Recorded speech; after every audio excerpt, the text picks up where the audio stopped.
Okay, thanks for joining. It is December the 7th, the day after the Mandela Apocalypse, and so I wanted to go ahead and even review that a little bit. We haven't really discussed it very much, but I wanted to make sure that everyone listening had a chance to actually watch the movie, The Mandela Effect.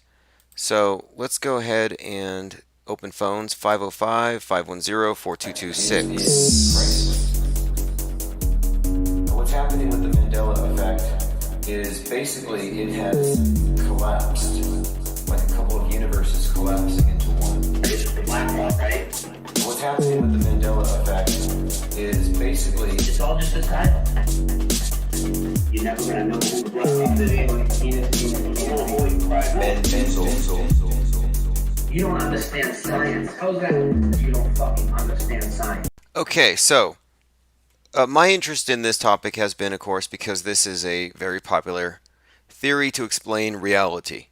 And big theories that explain reality, grand unified theories, the big one, is what we're all looking for. So when I find that it's not exactly something that I can agree with, because whether you choose to admit it or not, the Mandela effect is actually quantum based. It's based on quantum reality, multiple timelines. You can't take that out of it.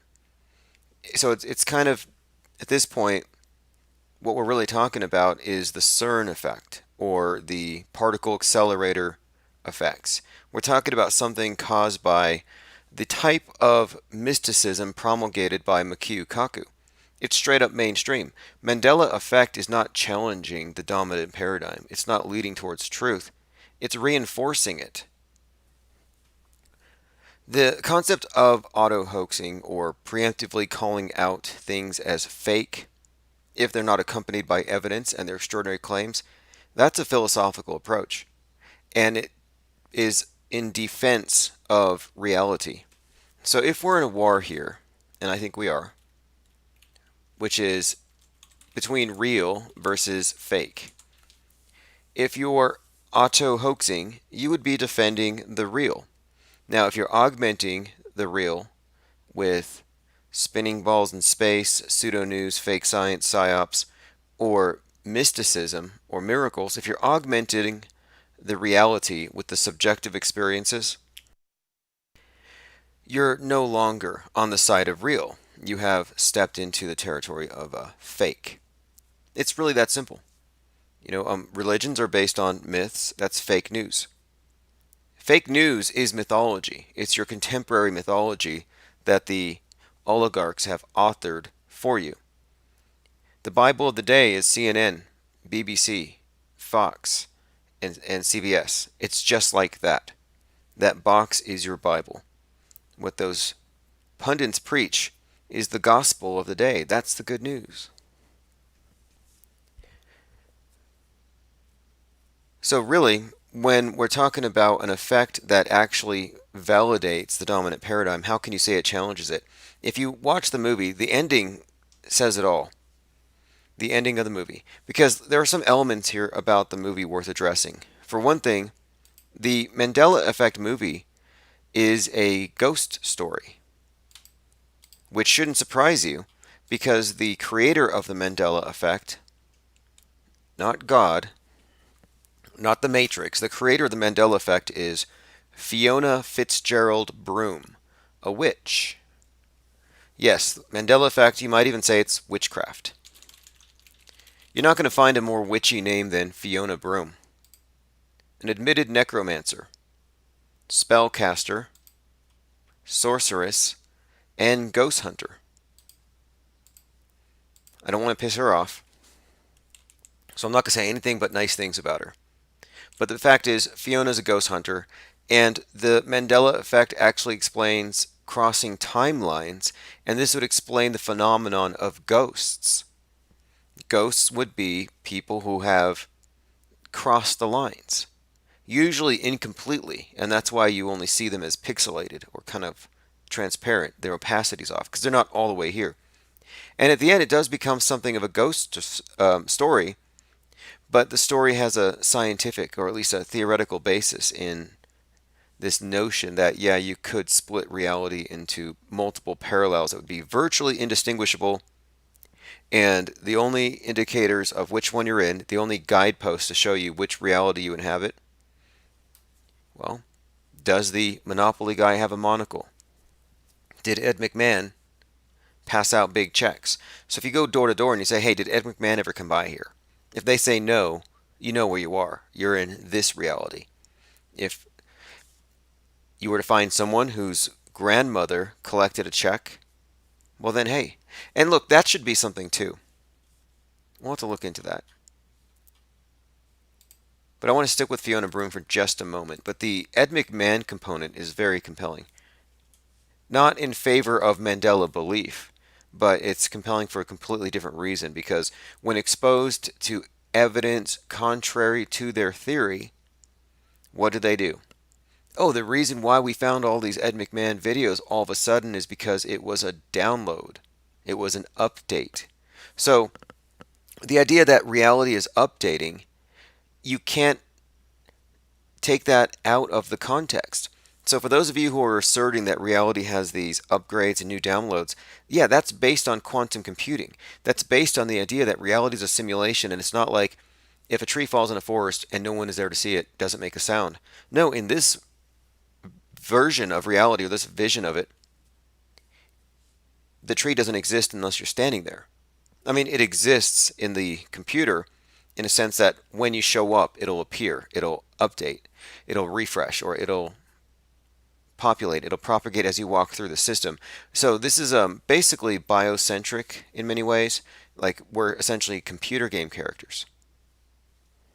So for someone to say, well, Ed McMahon videos just showed up because of the system updating. And then they'll say, well, the people who see those videos as evidence that Ed McMahon always worked for AFP and never worked for Publishers Clearinghouse, well, those people are just accepting the updates without questioning. So they're calling people like me non-thinkers. They're saying, well, no, I'm just blindly accepting whatever the Matrix shows me. I'm like, oh, yeah, I actually believe in reality. Well, I don't believe it, I know it. It's higher than belief. I speak from reality. I acknowledge it.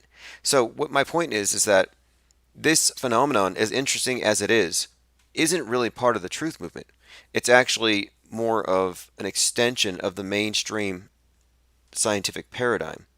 And they found a way, using the misinformation effect, to actually give people the experience of miracles. It's all trickery, sure. It's a parlor trick, but yeah, using a double bind implanted very subtly that you cannot win. There's no right answer with these things. The instant you allow the Mandela pusher to frame the question, you can't really back out. Like I said, they don't say, did you notice anything wrong with your peanut butter? Or what can you tell me about Ed McMahon? No, it's always a leading question to lead you into a place where there's only one answer, and the answer is you're wrong. If you think it was Jiffy, you're wrong. If you think it was Jif, you're wrong.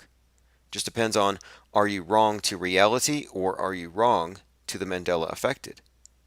And of course, the Mandela affected is a growing group of people who are wrong in similar ways. And they've mystified their misremembrances. Okay, Fiona Broome is one of America's top psychic ghost researchers and an enthusiastic paranormal historian. Her true ghost stories have fascinated fans in real life. So, ghost stories. She was the inspiration for Fiona, the character in Charmed. So anyway, I'm just like, look, the Mandela effect, now that I look at it in its full context and having seen the movie, it actually has more to do, I think, with New Age. It's more to do with witchcraft and Wicca. In fact, I wouldn't be surprised if there's a big Wicca and Mandela effect crossover, because what the Mandela effect gives you is it actually gives you evidence that it's working. We do create reality. We are co-creators. And this is proof. We manifest with our thoughts. And these effects have nothing to do with Mandela. This is just a modern name of something that's universal and part of life. We're creators. We're all gods. Doesn't that sound new agey to you? Oh, you are the god of your own biocentric universe, and something changes for you but not for anybody else because you're in a different reality. This is straight up Luciferian Gnosticism, where it's you're waking up and the rest of the NPCs don't have the light, so they can't see. They're going to remain in the dark. Meanwhile, those of us who are seeing, well, we're accelerating. Our bodies are changing. Our hearts have moved. Our skulls have changed. Our kidneys have moved. Our intestines went up. We're more flexible. You see, this is the promise of every cult. If you join a Scientologist and you become an OT33, you're going to have psychic powers. You're going to walk through walls. All cults do this stuff. You become a black belt in karate. You're going to, punch through bricks or whatever. They give you these promises. If you do really well as a Christian, then when God smites all the sinners, you're going to be elevated. You're going to be taken up onto a cloud, and they're going to give you a new X-Men body, so you can come down and kick the butts of the sinners. So this to me is just fascinating how the Mandela affected believe that they are physically changing. Their bodies are changing. Ask them, hey, how's your anatomy today? They'll be like, well, I have more floating ribs and my kidney moved, my heart's in the middle. South America shifted to the right. So I'm asking, the serious question, is this part of the truth community or is this a paranormal explanation? Is this supernaturalism? And I'm saying, yeah, the Mandela effect is witchcraft. It's supernaturalism. It may not have overt, like satanic or witchy components, but it's all there. I mean, Fiona Broome. And what's more, in the movie The Mandela Effect, the big computer that's manifest. Here's the thing: the big computer in the movie, which is like the whole point of the movie, is that it was this computer that causes reality to splinter off. Well, the Mandela effect was observed beginning with the introduction of CERN and their very first experiments. But their D-Wave quantum computer in the movie, which is something of a character. I'll see if I can find you an image of it. But this is what it looks like. It's a big black cube. It's called the D-Wave. Of course, the black cube has symbolic import here. It pertains to Saturn, the god of the material world, the god of time, death, earth god. The cube, of course, is a symbol of physical reality when you get into the occult aspect of it. And also this is the symbol of, well, Saturn is the sun god in his death aspect. And when this makes its appearance in the movie, the crosses light up. So it's this glowing cross. And of course the cross is the symbol of the god of death and resurrection. And that's part of what the movie's about. How the D-Wave computer screwed up reality so that his dead daughter was able to come back to life. And of course, doing so created a few other inconsistencies and glitches within the system. And this is fascinating too. So one of my topics that I bring up in this, here we go, in my analysis of the Mandela effect is the double bind. So the double bind is used as an explanation for mental breakdowns. So the double bind is a dilemma spelled with two M's for some of you.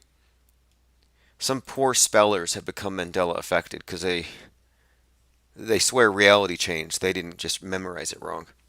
So a double bind is a dilemma in which an individual or a group gets conflicting messages with one negating the other. And this creates an emotionally distressing experience in the person who's suddenly hit with these conflicts. The cognitive dissonance is what you would call it.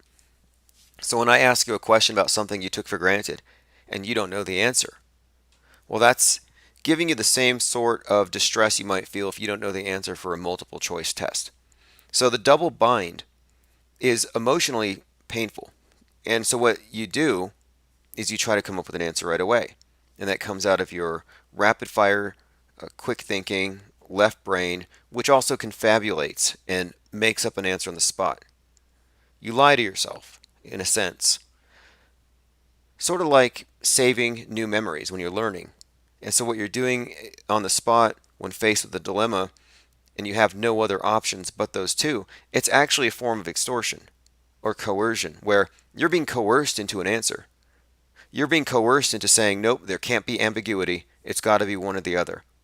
And if you're coerced into it, your response, your answer, will be validated by your own cognitive bias. It'll feel right. So this is about emotions. You can't scientifically test these things. It's unfalsifiable. It's outside the purview of science. It's just New Age. It's witchcraft. It's magical thinking. And here's the point of it. The double bind is really what is causing it in the first place. So it's a question where no matter how you answer it, you're wrong. Was it Berenstain or Berenstein? Well, if you say Berenstein, you're right, because that's what the Mandela effect believed. But if you say Berenstain, you're right, because that's what it is in reality. But with this particular predicament, with the question that you're posed, you're asked this question, was it this or that? Well, your answer makes you wrong with reality, but right with the group. Religions do this too. This is what binds groups of people around irrational ideas and phony miracles. And we're witnessing the fomenting of a new religion here, and that is what it is. So listen to this. Double binds are utilized as a form of control without open coercion. So I'm calling this interrogation. The Mandela affected who asks the question is an interrogator, and they bring with it an interrogator's bias. So there's no open coercion. You're not tied to a chair with a spotlight on your face, being asked these questions under duress, but it is coercive. And the use of confusion, this is the other side of it.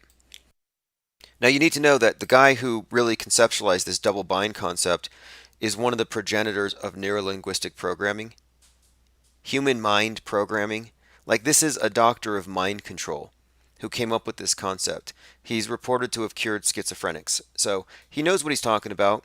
And if you look back in this character, Gregory Bates, and there's quite a lot there, look into his first wife who was in the OSS, and look in their role in the creation of an implementation of weaponized anthropology, which is something we talk about all the time.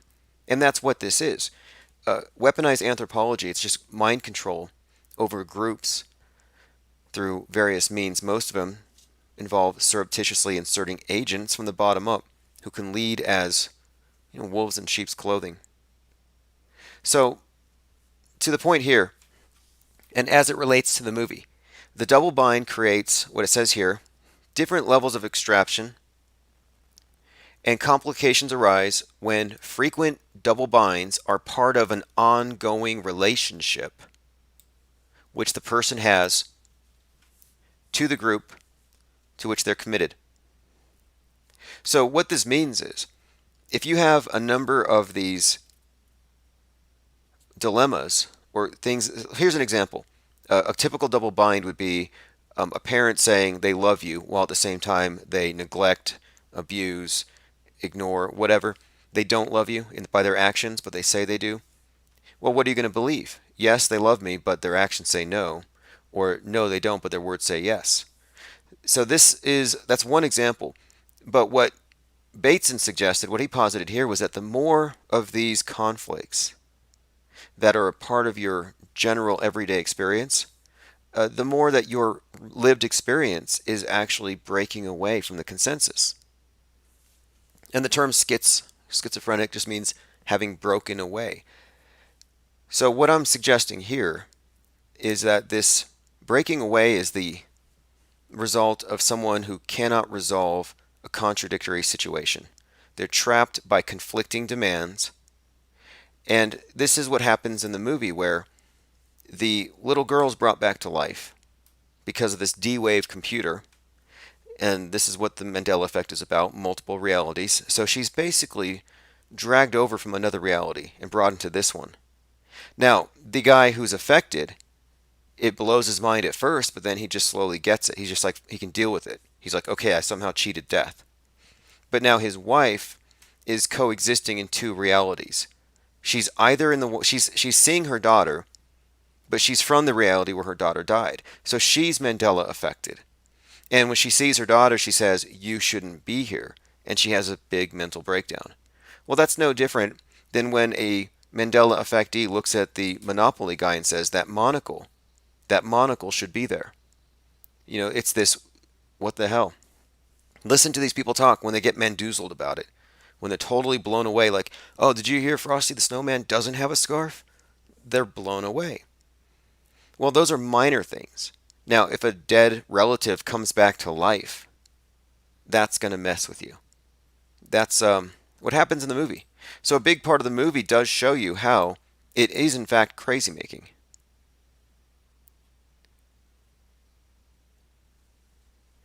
Okay, so Jim Boone, are you suggesting that we're not looking at cognitive dissonance? You're welcome to call in. Phones are open. 505-510-4226. I mean, I don't care if you disagree. Like, I'm not here trying to get people to agree with me. Truth, reality doesn't need consensus agreement. Only lies do.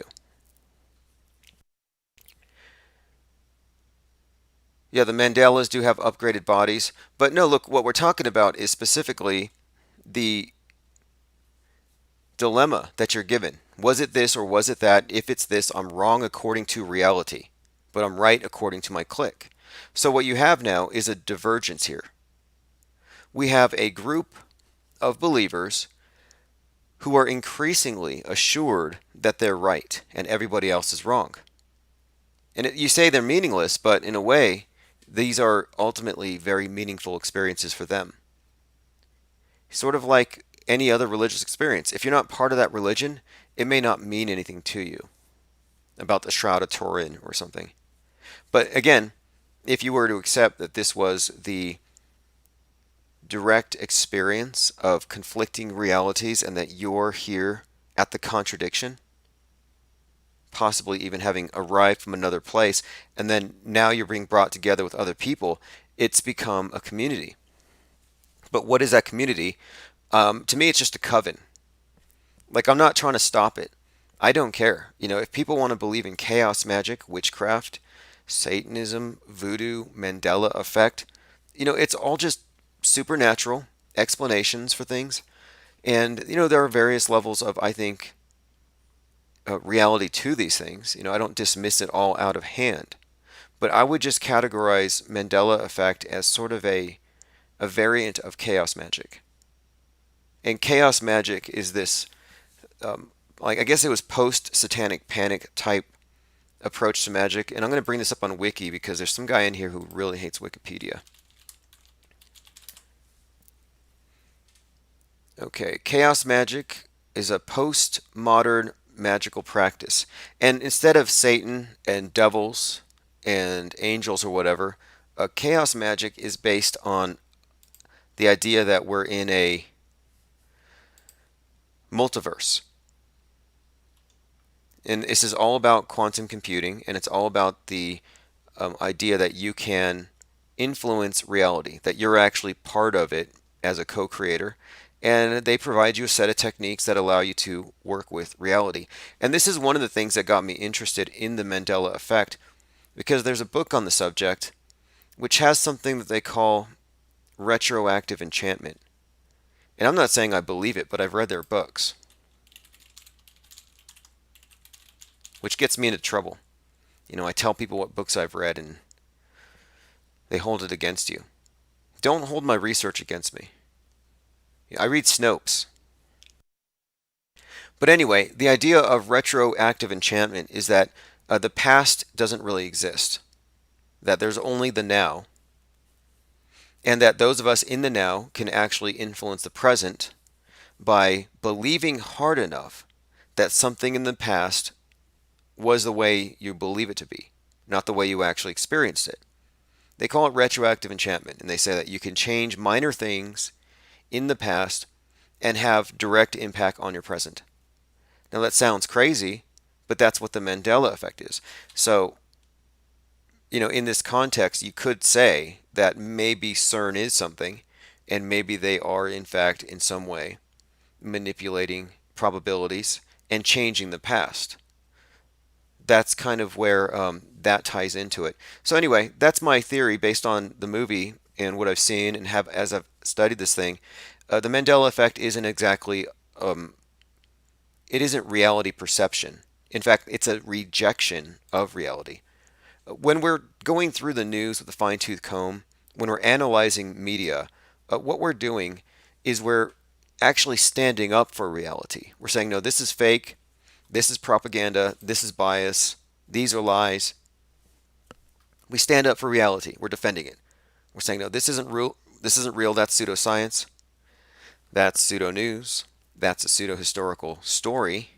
Has no bearing on the future. So, in other words, here we are in defense of reality. That's what we do with our post media critique of the propaganda. And on the other side, we have the Mandela affected, who have a big, I think, emotional investment in what is in fact reality denial. And you cannot deny this. You cannot say that they are not reality deniers. MJC says people believing CERN is bad is creating the intention. You know, actually, the CERN thing could be part of the big psychodrama. This was my question with the movie, too. I'm like thinking to myself, is this going to be used to label people? And also, is it going to be used to pull the rug out from underneath people who are way too perceptive? I mean, if you're able to see through because you're not being triggered emotionally, you're not mind controlled, if you're able to see through psyop after psyop, crisis actor after crisis actor, if you're perceiving it solidly and you know how the tricks are done, if you've seen how they fake space and everything, if you've seen through all that stuff, then you might actually have some credibility. You can make some statements. You could pretty much make some pretty solid cases, as has been done. But the instant you say, at the same time, I don't believe in reality, then what comes of your initial assessment? Like, oh, I don't believe that body count. Well, it's like, well, you don't believe anything. So to me, you're either on the side of reality or you're on the side of this augmentation of reality with what is just beliefs, augmentations. Hey, check this out. This is amazing. If you haven't jumped to Float yet, you need to. Go to infiniteplaneradio.live. It'll take you right to my account. Infiniteplaneradio.live. This is a meme from 2014. February of 2014. Just says Grammar Nazi. It's the letter G in a white circle on a red square. Grammar Nazi, right? Just a photo, no comments. No one should have been hurt. Now, again, this is from almost 5 years ago. And it was just taken off Facebook today. Your post goes against our community standards on dangerous individuals and organizations. No one else can see it. We have these standards to prevent and disrupt offline harm.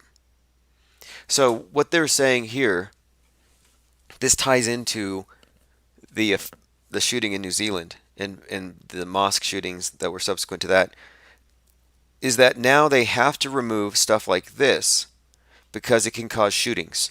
That's what they mean by offline harm. That this is contributing to hate. That this is you could say, a radicalizing meme. I mean, they're just such church ladies. Like if this was a pentagram that they were banning, or a cross, people would throw a fit. But they find acceptable scapegoats and then they magnify them and they put them out there in front of the public so that, like, well, no one cares if you shut the Nazis up.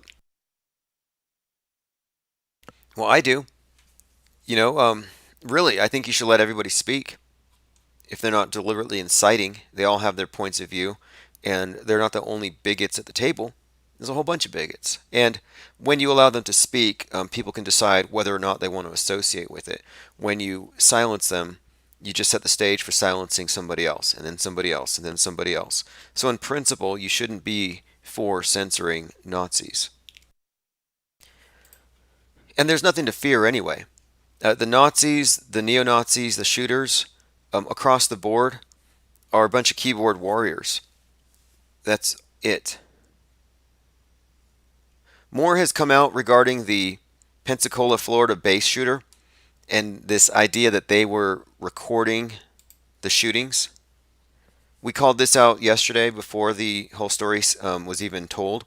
We're like, hey, look, They're going to be able to use this shooting to again justify censoring the internet, and they're not even going to differentiate between those who are doing it because of mental illness and those who are doing it because of radical ideology. So it doesn't matter if you're a Nazi or a jihadist or just a lone nutter. It's the same exact solution. Bigger police state. It's actually, here's the thing that they've done all along is the creation of the lone nut killer was always just a cover to set up the infrastructure for targeting individual dissidents based on their thoughts. And that's what they've done. They've done it based on your thoughts. They could look at your search history and say, well, you believe this, this, and therefore you're that. And right now, you're a domestic terrorist.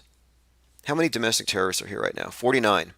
There are 49 domestic terrorists here. Post Globe says, if the Nazis had been required to speak out their agenda openly, almost no one would have followed them. That's usually the truth, with the environmentalists too. If they said, hey, we're actually communists, we want to take all your property, we want to do something about the birth rate, we want to expropriate the wealth of the 99% and give it to the 1%, which is what they really want to do. You get these useful idiots, the Occupy types, going out there with 99% saying, we're the 99, we want what the 1% has so we can make our lives better. No, it's the 1% who are getting you guys to march like a bunch of sheep. We've been covering the simunition. Apparently, Miami police does use spark paintballs for drama, and it works. But I want to look at this Pensacola thing a little bit more. There were a few other notes I had put in here. Again, autohoax.com. I'm going to give you a link to this so you can check it out on your own. Autohoax.com is where we are pretty much centralizing all of our research. Be nice to the bears. I don't care, bear. Thanks for joining. There's a lot of them on DLive now. And let's see here. Okay. PSYOP Naval Air Station shooting in Pensacola. The guy's name was Muhammad. We called it in advance. We said it's going to be Allah Akbar, not a bowl cut. We were right. So on the 6th, they raise a question, did they film the attack? And so on the 6th, I wrote here, will this go out online and be further excuse to censor the internet just like New Zealand? Well, here we are on the 7th. Base shooter was at a dinner party watching mass shooting videos, presumably New Zealand, before the event. Which also kind of makes it look like they hit us, let's hit them. Then you have your Florida Senator Rick Scott. Really, all these politicians are crisis actors. Who was it? Rahm Emanuel, from Chicago. He said, we never let a crisis go to waste. It's just Alinskyan politics, as usual. But he said, this is terrorism. And notice what he said here. This is the takeaway line. And all of you right-wingers who think this is real, you're dupes. It's so terrible that they fall for this garbage. But that's why they're right-wingers. This is what Rick Scott said. This is an act of terrorism, whether the individual was motivated by radical Islam or was simply mentally unstable. They have officially conflated mental instability with radical murderous ideology. And they have also connected this mental instability with not trusting the news. This is why I got on that one troll earlier who was calling all of you guys schizophrenics. Like, for one, to diagnose that, it takes time. And two, I don't think he was a psychiatrist. You know what I mean? Like, he wasn't like, oh, look, you guys are all sick. Let me help you. He was like, you're sick. Ha ha. I'm better than you. It's really bizarre how some people get kind of like this superiority complex about them. And I'm like, you know what? It's cool to use ad hominem. You can call me whatever. I don't really care. However, it's important to note that that ad hominem word is part of the scapegoat that they have spent decades manufacturing. And it's convenient.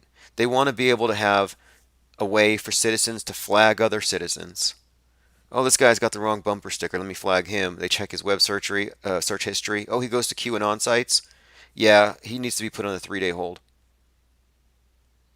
Thirst for Truth says Owen Benjamin is for the ones that have seen through the Alex Jones fraud and needed a new fabricated character. You know, that's an interesting point there. Someone had mentioned that you have this common phenomenon, and we pointed it out here. You have characters in the entertainment who then get into alternative media. This is template. You have Bill Hicks to Alex Jones. You have Brandon Lee to this AV TV Christopher Green. You got Dabu, Heath Ledger. We got Mark Dice, River Phoenix. We got Jonathan Brandis becoming Adam Kokesh. I mean, look, we got a list of a lot of these people who have moved from entertainment into alternative media. And so, if you look at the trajectory of this edgy comedian turning into Alex Jones, it doesn't surprise me that you would have this quote edgy comedian suddenly getting into the truth community and becoming their spokesmouth. I mean, come on, they put him in front of the flat earthers, and he's not even a flat earther. Or if he is, he doesn't talk about it. And he gets all these Bible boofing flat earthers to call themselves bears, which is a slang term for very masculine gay guys go camping together or something.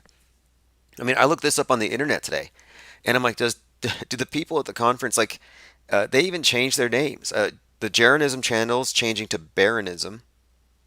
Maybe not the domain, but they use it now. They call them Baron and Baronism. You got deep inside the bear hole.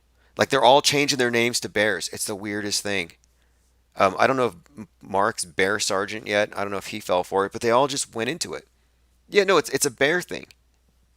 It's a I'm not trying to stereotype anybody, but look, this is the thing.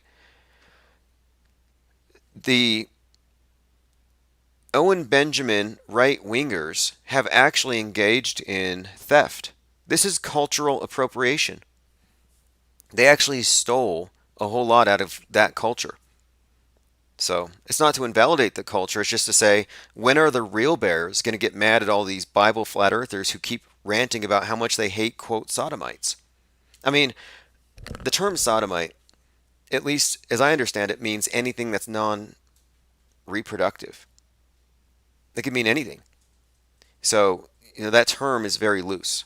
It doesn't specifically mean any particular act. But you have Owen Benjamin was at the Flat Earth Conference, and he was apparently convincing a lot of these flat earthers to publicly say, pretty much, yeah, we no longer. I don't even like talking about it, but basically this: he's encouraged celibacy for unmarried males. Hey, he's like, don't just take cold showers in the morning and grow your beards out and find a woman who doesn't wear jeans. Keep her barefoot and pregnant and go live in a cabin and grow your own food and watch Little House on the Prairie. Like this is what they've been doing. And so he's been like kind of pushing this idea of this rugged masculinity, and they call themselves bears. And then while he's talking, they all call it gravy. They're like, "Give us more gravy, give us more gravy." I'm like, "What is gravy? Do I really want to know?" So I didn't put a whole lot of time into looking into the slang. I did it during the last live stream, but you can look into it. And here's the thing: you can't tell me that I'm reaching, because I didn't make this up. This is their click, right?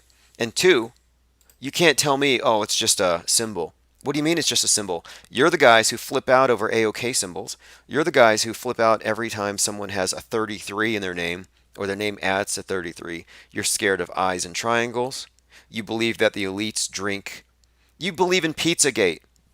All you people who believe in what Owen Benjamin's talking about and you believe in the flat earth, presumably you believe in Pizzagate and that the politicians eat babies.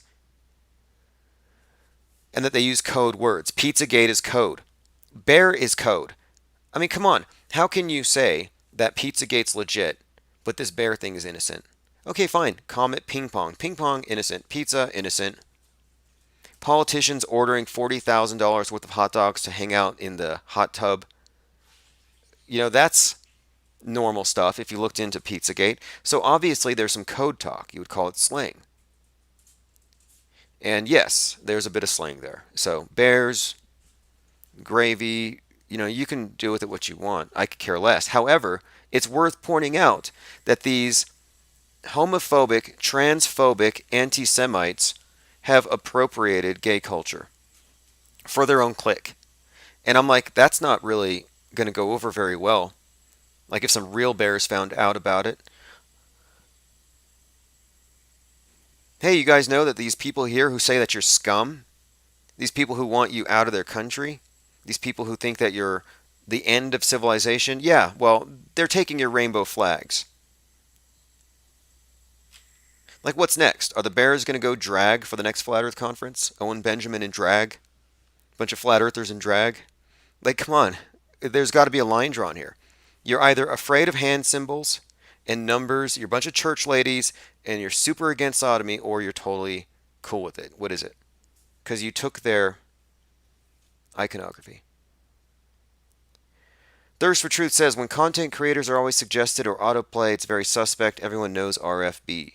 RFB can sit in his Jeep, vaping, with the windows rolled up, and ranting about chemtrails. And you hear his voice getting all gravelly, and it's like, damn, Richie's out there breathing in the chemtrails. He's getting cancer from 5G towers, just trying to warn us. But then I see him in his Jeep hotboxing vape juice. And I'm like, well, what's worse, vape juice? Answer me this. Would you rather breathe in a lungful of chemtrails or a lungful of Richie from Boston's Jeep after he's just exhaled his own name brand vaping juice? His Land Rover, right. His Land Rover. I mean, I wouldn't be surprised if that thing isn't on jacks. Like, does it even have wheels? All I know is it looks like a damn green screen in the background whenever he's talking. I don't know how to prove it, but I think if enough of us watch, we might see something. I'm looking for a glitch. I watch Richie from Boston like I'm watching the ISS. I'm like, where's the green screen?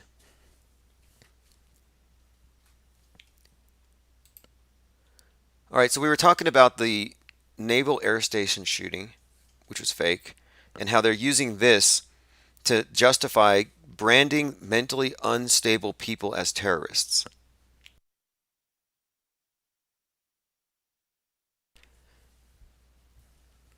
I mean, they've been playing the same script again and again, so I'm just not surprised by it at this point.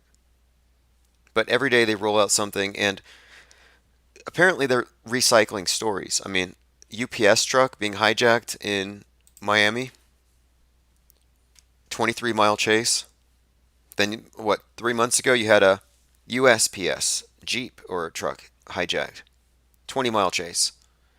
Same stories. Oh, yeah, there's another element to this one.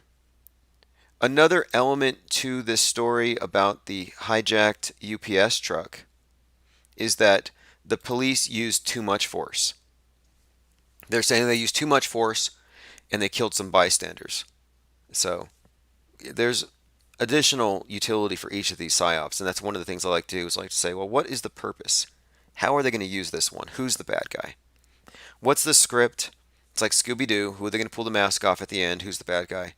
Oh, by the way, you all might die this weekend. There's a giant pyramid shaped asteroid, 427 foot. Gonna fly by on Sunday. 187 feet, 187, that's ominous, by 426, pyramid shaped, as large as the Great Pyramid of Giza. So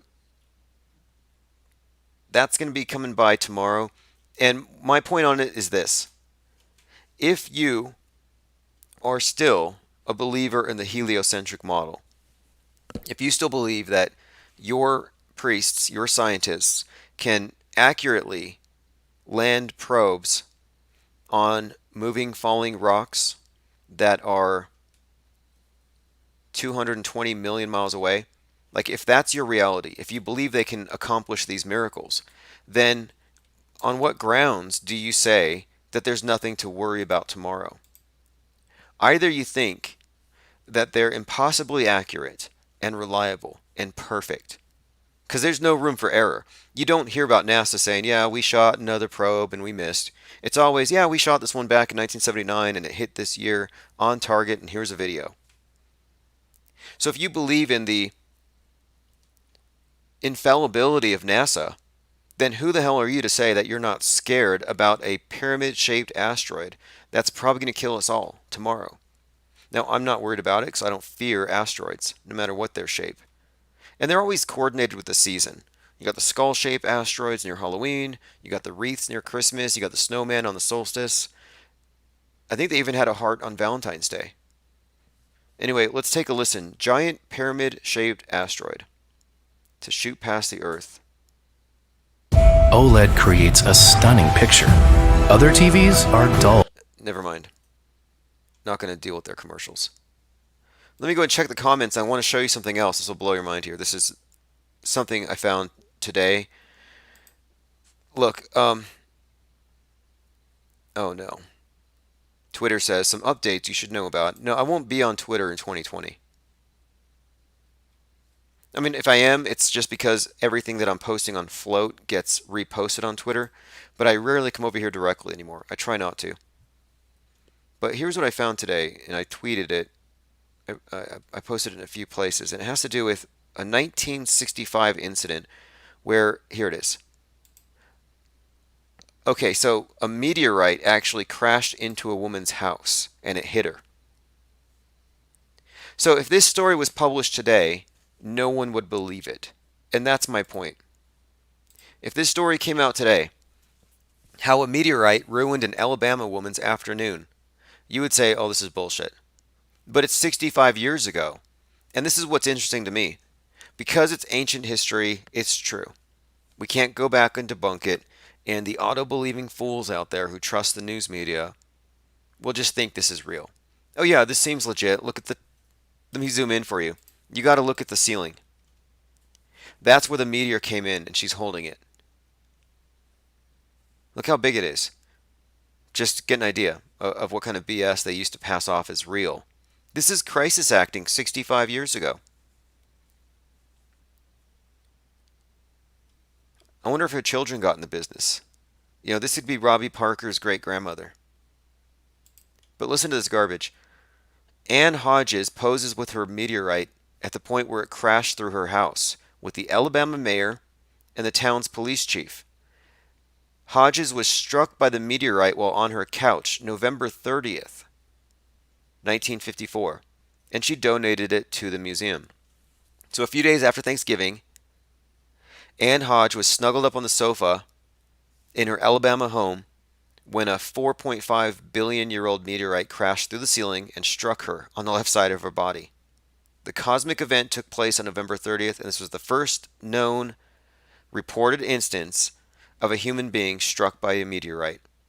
The softball-sized space rock weighed 8.5 pounds, and it burst through the roof at 2:46, and it bounced off a large radio console before striking her, leaving a large bruise. Okay, let's see what we have here.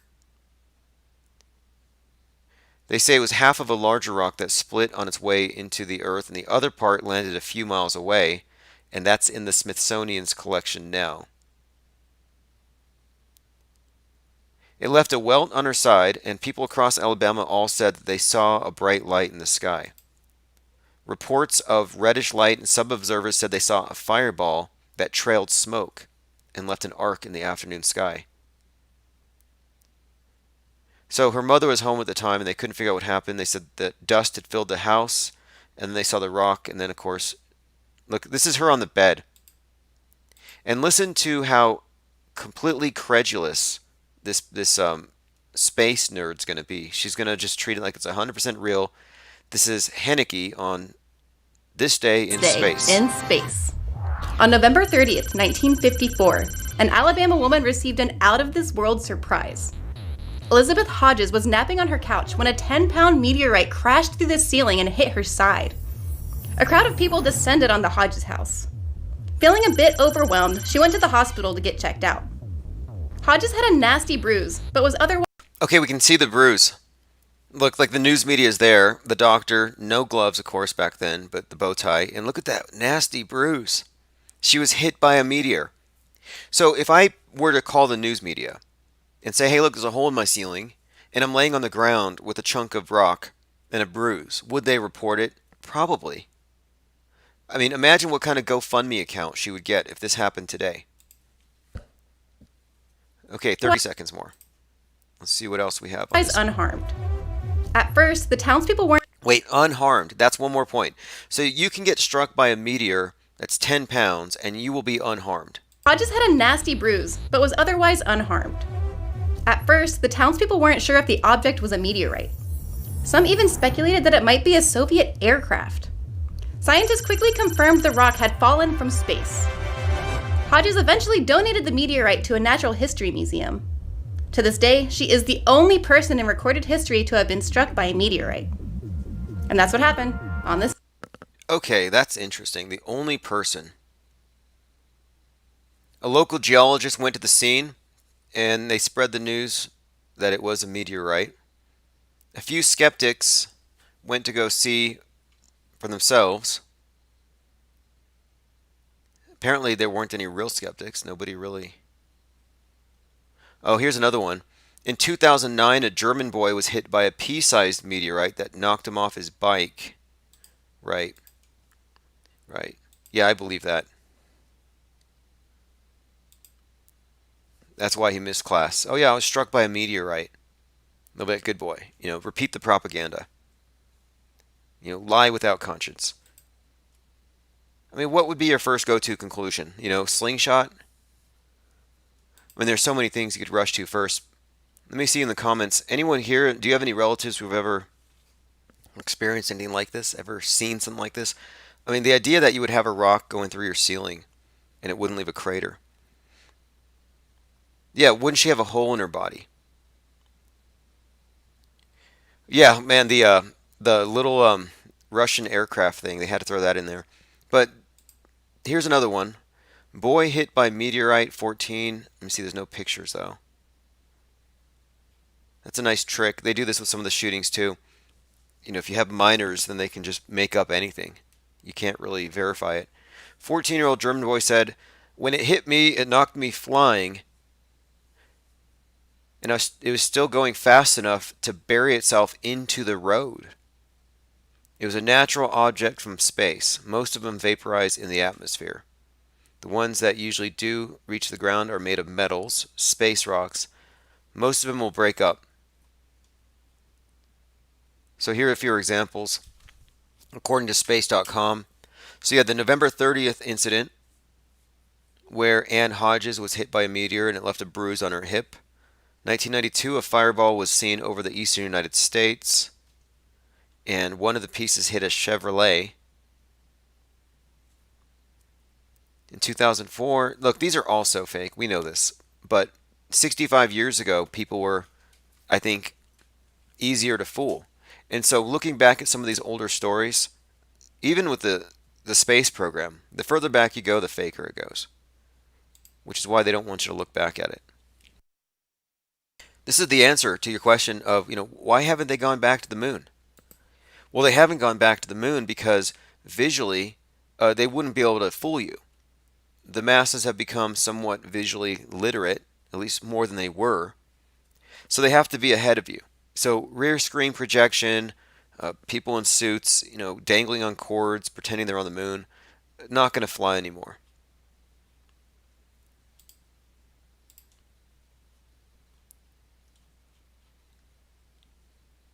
Putting a link to the Terra Incognita mixtape. We premiered it yesterday. It's about 30 minutes long. Great piece of art here, both music and animation. And of course the tracks are below. I'm going to be right back. This is IDGAF.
Okay, a commenter here said something pertinent about the meteor hitting someone. This is really good. He says, "My friend got hit by a baseball and she was knocked out. I have to call bullshit on most of this." Exactly. Someone says, "What if you dropped a baseball off the Empire State Building?" Nothing. I remember as a kid I was told, "Oh, if you drop a coin off the building, it'll accelerate and it'll crack the sidewalk." No, it'll reach its terminal velocity and it'll fall slowly. I mean, so no, not at all. But would it actually go through the roof, bounce off a radio, and land on her? I kind of doubt it. I mean, you saw the picture. I doubt. I doubt we can in any way validate the story. It's just a matter of belief. Basically, it's a myth. And this is what I meant earlier when I said that much of what we are taught, or rather told, through the news media just constitutes a new mythology. So it's the new Bible. Your Bible tells you what was, what is, what shall be, how things need to go, but it gives you a framework for interpreting reality. So if your Bible is the mainstream news, well, their framework they've given you includes rocks falling from space. And they've been dropping rocks on us for 6 decades now. And it's part of this buildup towards what they're doing now. The Space Force being almost entirely repurposed to fight space rocks. And people believe this stuff. People believe in falling rocks from the sky. They believe in asteroids, meteors, and impact craters and all the rest, which it's largely mythology.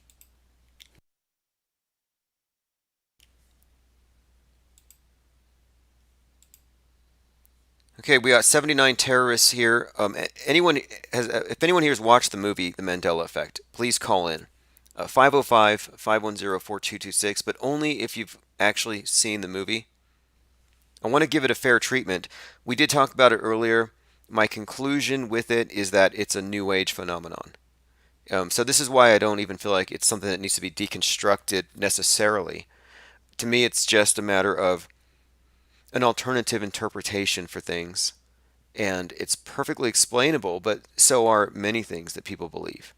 Miracles, specifically. So, when I'm looking at this effect, to me, I have to categorize it as a subset of magic and occult. And when I say occult, I don't mean like devil worship. I don't mean anything dark. That word just means hidden. Like the hidden mechanisms of reality, what makes it all work. So, if you're going into the Mandela effect, you're not doing this as someone who's trying to describe reality more accurately. You're not someone who's trying to say, okay, I figured out how this thing works. You're actually engaging in mysticism. You're mystifying reality, which is different. It's not a bad thing, but what I'll say is that it is definitely a new age way of looking at things. Quantum realities, multiple timelines. In fact, I have this interesting clip here. Let me see if I can pull this up. It was Joe Rogan was on RT, and he made these statements about parallel universes that I found interesting. Joe Rogan, Russian television, aliens, and parallel universes.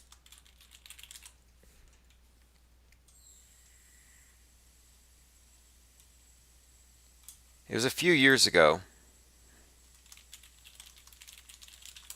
But the argument that he made is something that I've actually heard others make before, and I don't necessarily like it at all. And I gotta find this clip because it's very telling. Because he suggests that there are an infinite number of realities side by side. An infinite number of Joe Rogans is what he had said.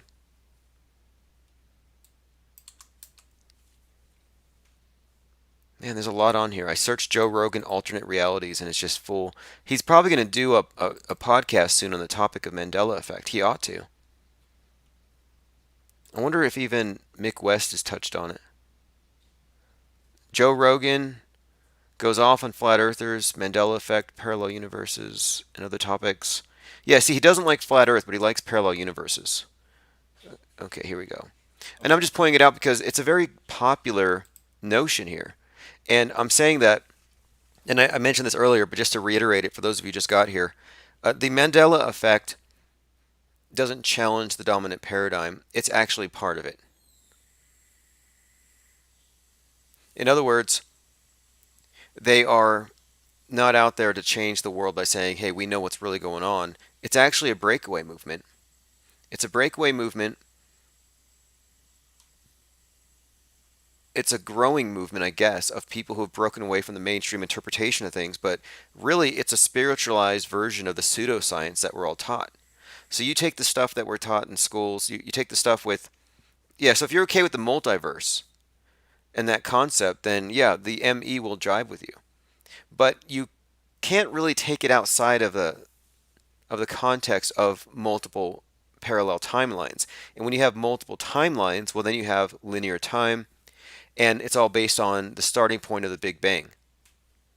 If you watch the end of the movie, at the end of the movie, the character kind of has this big awakening where reality just splits because the computer, okay, so the D-Wave computer broke the world, broke the matrix, and everybody pixelates, and it's the end of the world. It's literally like Mandela apocalypse at that point. Like everything comes to a stop, and then he starts all over again. So it really is this interesting, I guess, take on what would happen if reality split. But it's when it's at the point where the world ends and before he shows up again, where you see everything start from the beginning, and you see the Big Bang. You see all these spinning balls in space. You see the monkey evolving into man, like over a period of just, it's a time lapse. You see all the major events, most of which we know to be hoaxes. So, I'm saying that the ME, the Mandela effect, is a New Age concept or a New Age phenomenon. It's New Age-ism, and it reinforces the dominant heliocentric paradigm 100%. The movie's called The Mandela Effect. It's actually like a long episode of Black Mirror. If you like Black Mirror, which I do, you'll like this movie. And I like it for the same reasons. And Black Mirror deals with the same subject in many different ways, and it has to do with, what are we as far as are we conscious beings who are incarnated into flesh, or are we conscious beings that are incarnated into the simulation of flesh? And many of these episodes on Black Mirror are about the embedded cognitive entities waking up to the fact that it's all just an illusion, it's all just a game, and that it never ends, and you never die. And this has been a recurring theme. And so Mandela Effect is in the same category. It's also something of a ghost story. It begins with a tragic loss, and then the D-Wave computer splits reality and sort of brings his daughter back. And this is consistent with Fiona Fitzgerald Broom, the witch and ghost hunter who created the Mandela Effect.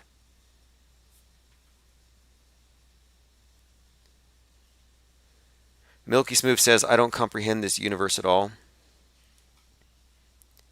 Well, I'll tell you one thing. It was flat last month. Up until last month, the scientific consensus was that the universe is flat. And I started saying, hey, you know what? Screw the flat versus round debate and contention. Let's just be flat universes together. Because it's going to happen in one of two ways. Either a meteor is going to take out the Earth and we're going to go post-planetary, or we're going to find out that the Earth is a flat plane and there's more land. So there you go.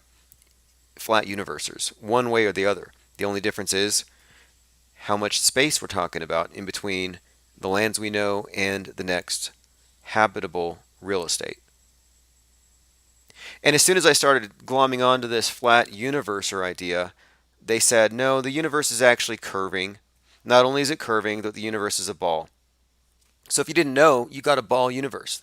It's flat universers versus ball universers, and the ball won. So what they're saying now is an extension of what Thomas Newton posited with the cannon experiment, the hypothetical cannon, where he said, if you put a cannon on top of a Mount Everest, for example, and you were able to shoot that cannonball with enough force to reach escape velocity, it would go around the world and return back to its point of origin. That's the idea. Well, now the idea is that if you had that same cannon and you were to launch that thing into space and escape Earth's gravitational pull, not only would it go out beyond your flat solar system, and the solar system still is flat, but it would return back to its point of origin after having, I guess, gone around the entire universe. And this also suggests then that the universe must have a center. Well, not really a center. I mean, it's basically what they're saying is that it is flat, but it's bent. It's not perceivably curved, but it does curve. I don't know what the curvature formula of the universe is. I'm assuming it's probably, wait, on Earth it's 8 inches per mile squared. So I suppose the curvature of the universe would be 8 light years per galaxy squared. But yeah, they curved it. The curverts who,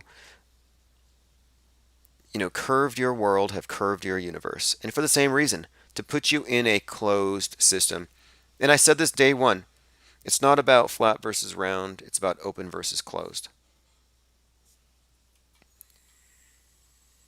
Logos Bear says, I just stumbled across this stream. Lots of gravy. I don't know. Would you please explain, actually, for those of us here, what the hell is gravy? Let me know what gravy is, because I don't want to misinform anyone here. Like, I get it. You kind of appropriated the bear thing. I think you should have taken the rainbow flag, too. That would have been cool. That would have been actually a lot bolder. If Owen Benjamin and his listeners all, call themselves bears, and then they, like, maybe even rainbow bears.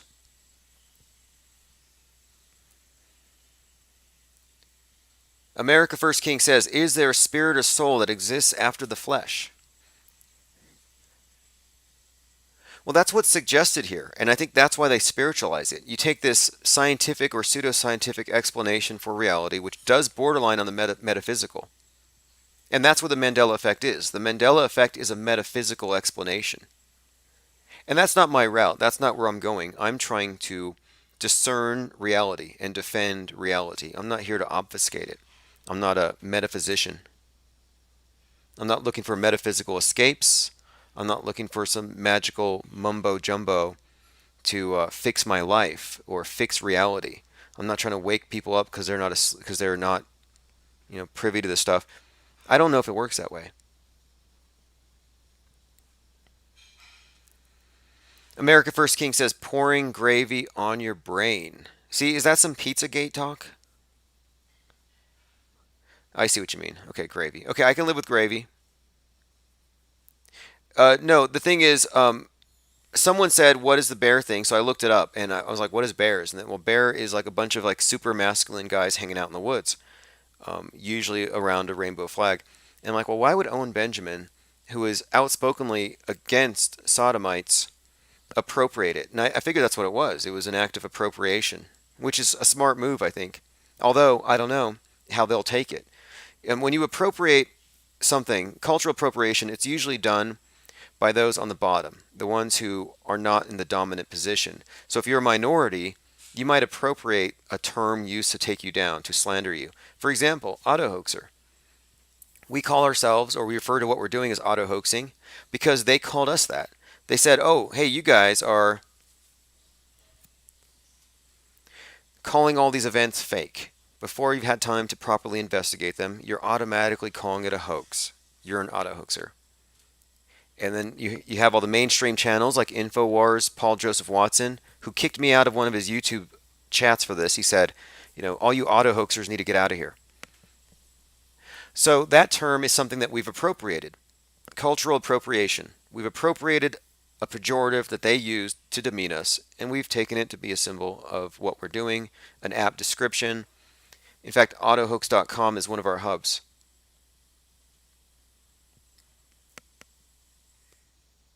So when the bears appropriated, the bear thing from the gay community, I'm like, I don't know. I mean, you guys are actually taking from a minority group that's traditionally been oppressed. So I don't know how that's going to fly when you have these. Like, Owen Benjamin is a great comedian. He's very funny, but he said some things that I think are pretty definitive, and I think his followers agree. He says that sodomites and Jews will be the end of Western civilization. So if you agree with that, if you agree with that statement, which is somewhat inflammatory in that it's a bold statement. So if you stand by that, and that these particular groups are to blame, then you really can't efface the fact that he did appropriate the bear from them. Can you? No, you can't. And I'm saying if you're going to take the bear, you might as well take the damn rainbow. Nothing strange about that. Phones are open 505 510 4226. Logo Bear says not where it came from. Well, I don't know. I mean, if you look into trademarks or you look into copyrights, it's usually whoever staked their claim first. So are you telling me that the gay community appropriated the bear from Owen? I don't know. I mean, I can look at the chronology here. Let's do a quick look for your sake, because I don't actually care. Okay, bear slaying. I don't want to type too much. I'm just going to type bear slaying. I don't want to throw off my search results. Urban Dictionary, a man who has facial hair and a cuddly body. A slang term to describe hairy, heavy-set gay men. The bear will project an image of rugged masculinity. Well, what's more ruggedly masculine than trying to live like Little House on the Prairie? You know, that's kind of what I'm saying here. I'm just saying, look, you've appropriated it, and you can't tell me that it's the other way around. Like, who had it first? Is John Travolta a bear? Okay, who had it first? These bears or you bears? Okay, serious question. It's your mascot. I mean, it's your mascot. So you explain it. You can't say no. We didn't take it from them. Well, how do you know? So I'm going to go ahead and overlook the alternative explanation for gravy, assuming it's not part of the same lexicon. I mean, it could be. It could have a meaning, but I'm not going to even go there. But we'll just stick with the bear thing. Hidden Hand says, wouldn't magic be mysticism? Yes. Well, and this mysticism and magic, I think they use interchangeably. But mysticism, I think, has to do with interpretations of things, and magic is the thing that you actually affect reality. So a Mandela effect would be, I guess, a magical effect caused by wizards at CERN. But having metaphysical interpretations for misremembrances would be mysticism. You're saying, well, having these experiences means this. You know, I've awoken to this. Tim True says, just as appropriate, the rainbow flag too, Logos. What's so hard about that? No, I think it'd be bold. I think Owen Benjamin's Bear Clique should just take up the rainbow flag. And what else? What else could they take back? Glitter? I mean, if you're going to appropriate stuff from the gay community, just do it. That's why I said, why don't you guys just do drag? You know, Owen Benjamin hosts a drag flat earth conference.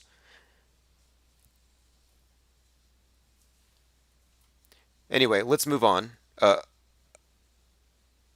Logos Bear says, family, God, and community are homo according to you. I didn't say that. I'm asking you, Logos Rising Bear, because I'm not talking about that. I'm asking you, where did you get the bears from? You're saying that he didn't get it from that, but it's like, wait a minute.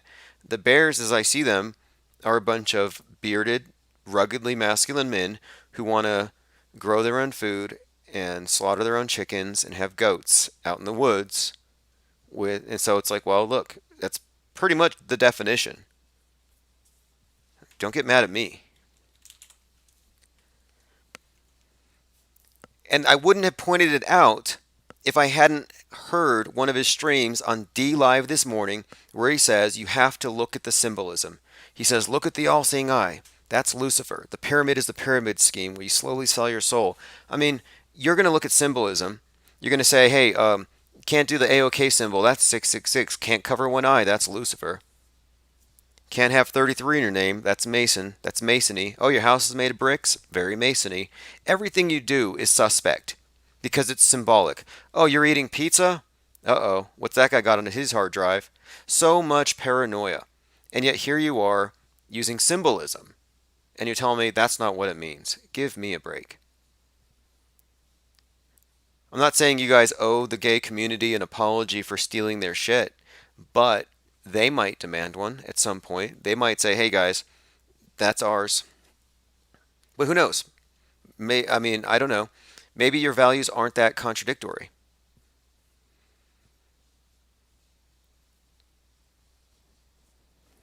I don't know. Let's move on. We were looking at these base shootings, and they're making the point here that they watched videos before. So this brings out this censorship angle. So they are rolling out the censorship as usual. But they're also conflating mental illness with terrorism.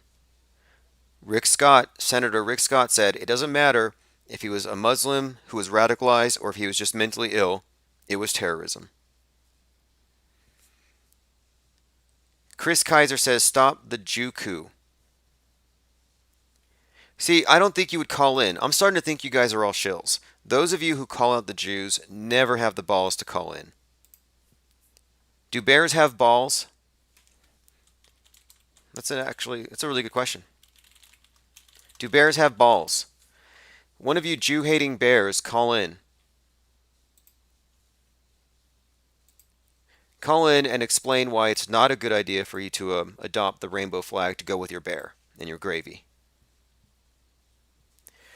Logos Rising says, this dude's a homo. All right, bear. Go hang out with your bears. I'm just pointing out the symbolism, man. That's all. Somebody call in. One of you Jew-hating bears, 505-510-4226. Do bears have balls? I don't think they do. I know the neo-Nazis are a bunch of keyboard warriors. They're like, white genocide, white genocide. Well, go do something about it. Go to the UN. Now you're going to sit in your basement? America First King says, I was unhappy to hear about the police shooting of the innocent UPS driver in Florida. Well, you'll be happy to hear that it was fake. In fact, I hope you stick around for this. This is one of the reasons why we auto-hoax. Because here you are, distraught emotionally because of this horrible scene. But what you don't know and what you're about to find out will make you feel a lot better. The Miami police does use spark paintballs, and if you analyze the scene, instead of just treating everything you hear in the news as real, that's called hearsay. You're like, I heard it on the news, I saw it on the news, it's real. Nah, if you took 5 minutes to see this thing, you would look at the shooting itself, and the available footage shows you that they're using simunition, movie effects, spark paintballs. They're not even using real rounds when they shoot the thing. There's no way they killed anybody. There's no one in the seat. It wasn't a high-speed chase. It was a made-for-TV chase, slower than O.J. Simpson. The shootout at the end was obviously staged. Fake traffic jam. Fake. So there you go. Nothing to worry about. It was a complete rip-off of the Odessa Midland fake shooting we had this summer. I'm not bashing anybody, Logos Rising. I'm not bashing. I'm criticizing. And look, Owen Benjamin criticizes everybody. He said that Greta's a bitch and her parents are terrible parents and her dad's a cuck and her mom is a narcissist. So don't go over here trying to SJW for Owen Benjamin or anybody else. If he's going to get on the stage and say, well, fuck the Jews and the trans because they're going to end civilization, I think he has a thick skin and I don't think he needs you here to help him. Don't hurt my Owen Benjamin. You know what? I'm just reacting to what he's saying. Urinal Cake Sorcerer says he's a comedian. Yeah, well, so am I. How about that? This is all comedy, right? He's like, this is what Owen Benjamin said that got me kicked off YouTube. I quoted him. He said, if those clip dick Jews want to come to my house, I got a gun. So I quoted him, and I get kicked off YouTube for it. You're like, oh, it's just comedy. Well, that's just cowardice. You got to dress up your bigotry and your incitement as comedy. Sounds like a wrecking ball sent to make free speech look dangerous. Sounds like somebody setting up a whole lot of statements to be taken in a way by the mainstream media to help justify increasing amounts of censorship. I mean, aren't you paying attention to any of this stuff? Now, I agree with them 100% about Greta. I agree with that. And it's about time somebody called out those parents. You know, we're dealing with a crisis actor. I mean, we gave her a golden hoggy. No, I'm saying it's cowardice to say things under false pretenses, to use dog whistles because you don't have the balls to say it outright. He's like, oh, it's the small hats and the grabbers. The small hats and the grabbers. You got to use cute little names to hide what you really mean. Nobody's censoring anybody anymore. Do I sound censored? Nobody's censoring me. I'm not dependent on YouTube. I don't have any sort of allegiance to their TOS. I don't care what that witch, what's her name, Wojciech, don't give a damn about her opinions about anything. They've shut me out of that site 68 times, 69 times now. You think I care? No. Worth it. Every single one of these, it's worth it. But look at this. So I'm just saying, those of you who are taking these positions that somehow everything is the Jews and we got to go back to these traditional American values, make America great again. A lot of this rhetoric that I'm hearing from you all is just empty words, no action from a bunch of keyboard warriors. You're happy sitting around in your little echo chamber calling everybody sodomites. Completely oblivious, I think, to what's really going on here. Completely oblivious to the Psywar. They're faking shootings left and right. They're faking these events, and you guys are like, oh, I feel so bad because of this UPS truck got hijacked. No, it didn't. It's a made-for-TV movie. Logo says, so getting 2 channels permanently isn't being censored. Well, yes and no. I mean, the term censored, as you know, we're dealing with a private company. You got to be loose. You can't really just say, oh, it's censored specifically. Although I think you can make the case that it is censorship with YouTube in particular because of their cozy relationship with Big Brother. I don't think you can actually call YouTube a private company. I think it's just straight fascist. This was what they posted yesterday on their creators page. Is YouTube a satanic company? Is my question. Because she's hanging out with this Wanpa Zarita who's flashing this hand sign, Hail Satan, and then the skull and bones. And the point I made earlier was, if this was an AOK symbol, and that was an American flag, this picture would not have been featured on YouTube, would it? Of course not. American flag, no. Skull and crossbones, yes.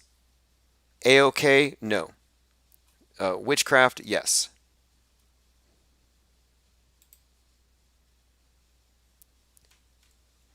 Urinal Cake Sorcerer says, strawmanning a group because they don't agree with you is a weak argument. Oh, exactly.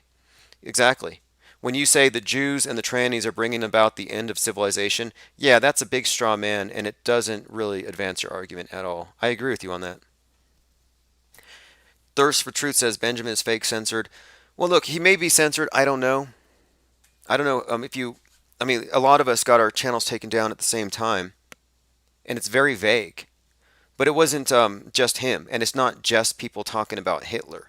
It's also, man, almost everybody. Like, nobody's unaffected, and that's why it's been such a big deal, this COPPA thing. But my point has been, there has been a buildup over the last 2 years leading towards increasing amounts of censorship, and the justification for it, internet memes are causing shootings. Ideas spread about on the internet are causing people to doubt the experts, doubt science, doubt the medical establishment, becoming anti-vaxxers. So they've been really working hard to use certain ideas to make this case. And I'm looking at this guy and it's like, well, I understand comedy and comedians can get away with a lot, but there's a line between entertainment, comedy, making astute points and observations, and straight up provocateuring, like an agent provocateur, whose job it is to push the ball forward. Like, for example, Logan Paul, let's just bring, because this is where Owen Benjamin comes into the picture. Logan Paul is the headline guest at the Flat Earth Conference.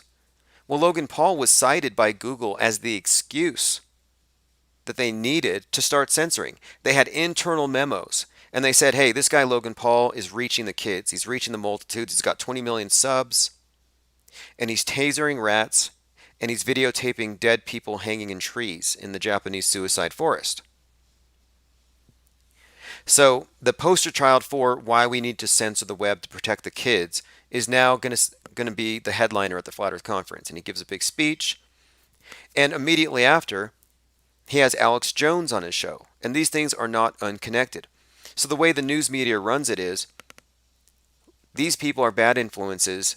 They have unmitigated access to your kids that the major TV networks do not. And they can taser rats, they can swear, they can do whatever they want. And look, he's cozying up with Alex Jones, who says that school shootings are fake. So they've put wrecking balls in front of us this whole time. So instead of talking about what's in Antarctica, instead of talking about, well, maybe the earth being flat, you've got people talking about what are we going to do about these ideas because now they're associated with climate change denial, fake school shootings or calling school shootings fake, and tasering rats and laughing at Japanese people and running around naked in Denver. You know, all the crazy stuff that Logan Paul did, very jackassy things, were all used, I think, to help discredit this whole thing by association. So then the following year, we're like, okay, that's a little bit of sabotage, very obvious. If you notice last year, the way that the media ran up to it, every story, CBS was like, the death of expertise. It's the name of a book by this author who was asked to comment on it. He said, we have reverse snobbery, where internet educated people are no longer trusting experts and they look down on us. They said this is harmful misinformation. And then you have Owen Benjamin, and you're like, well, they have a point. Not Owen Benjamin, Logan Paul, they have a point because he reaches 20 million kids. So now you bring Owen Benjamin to headline the same group. America First says, did Paul know he was what he was doing? Was he in on it? I think he was in on it because I watched his speech where he drops the mic just like Neil deGrasse Tyson did. I think it was an inside joke. I think it was a setup from the beginning. It was too perfect because right after there were consequences. There were ramifications. Immediately after this, YouTube started the process of outgrouping people talking about flat Earth immediately. Well, they got rid of the search filters. You know, these things came out at the same time. Behind the Curve comes out, a hit piece on the topic, which trends on Netflix just as they shut down flat Earth on YouTube. All very well timed, well executed.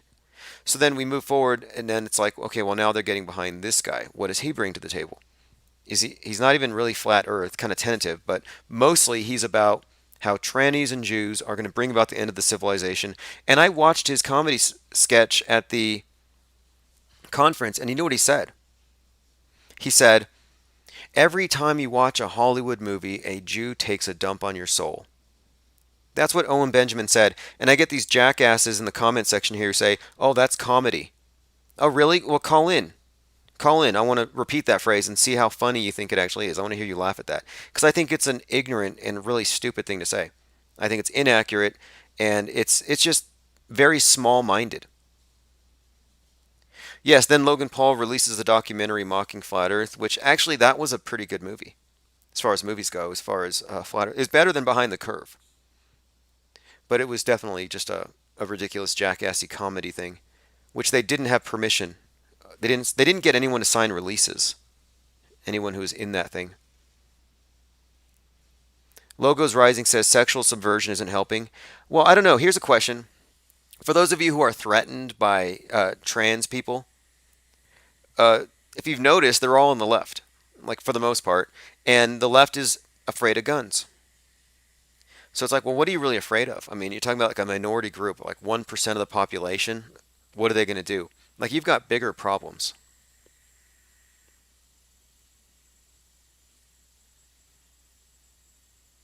This is where it's at. Says, do we need an auto hoax movie?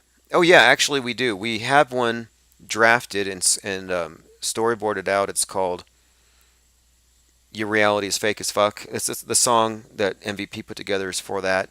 We'll be producing that very soon. Auto Hoax is going to become a print newspaper in 2020, actually starting in January. In fact, if you want to get involved in that, if you want to have copies of this print circulation, click below.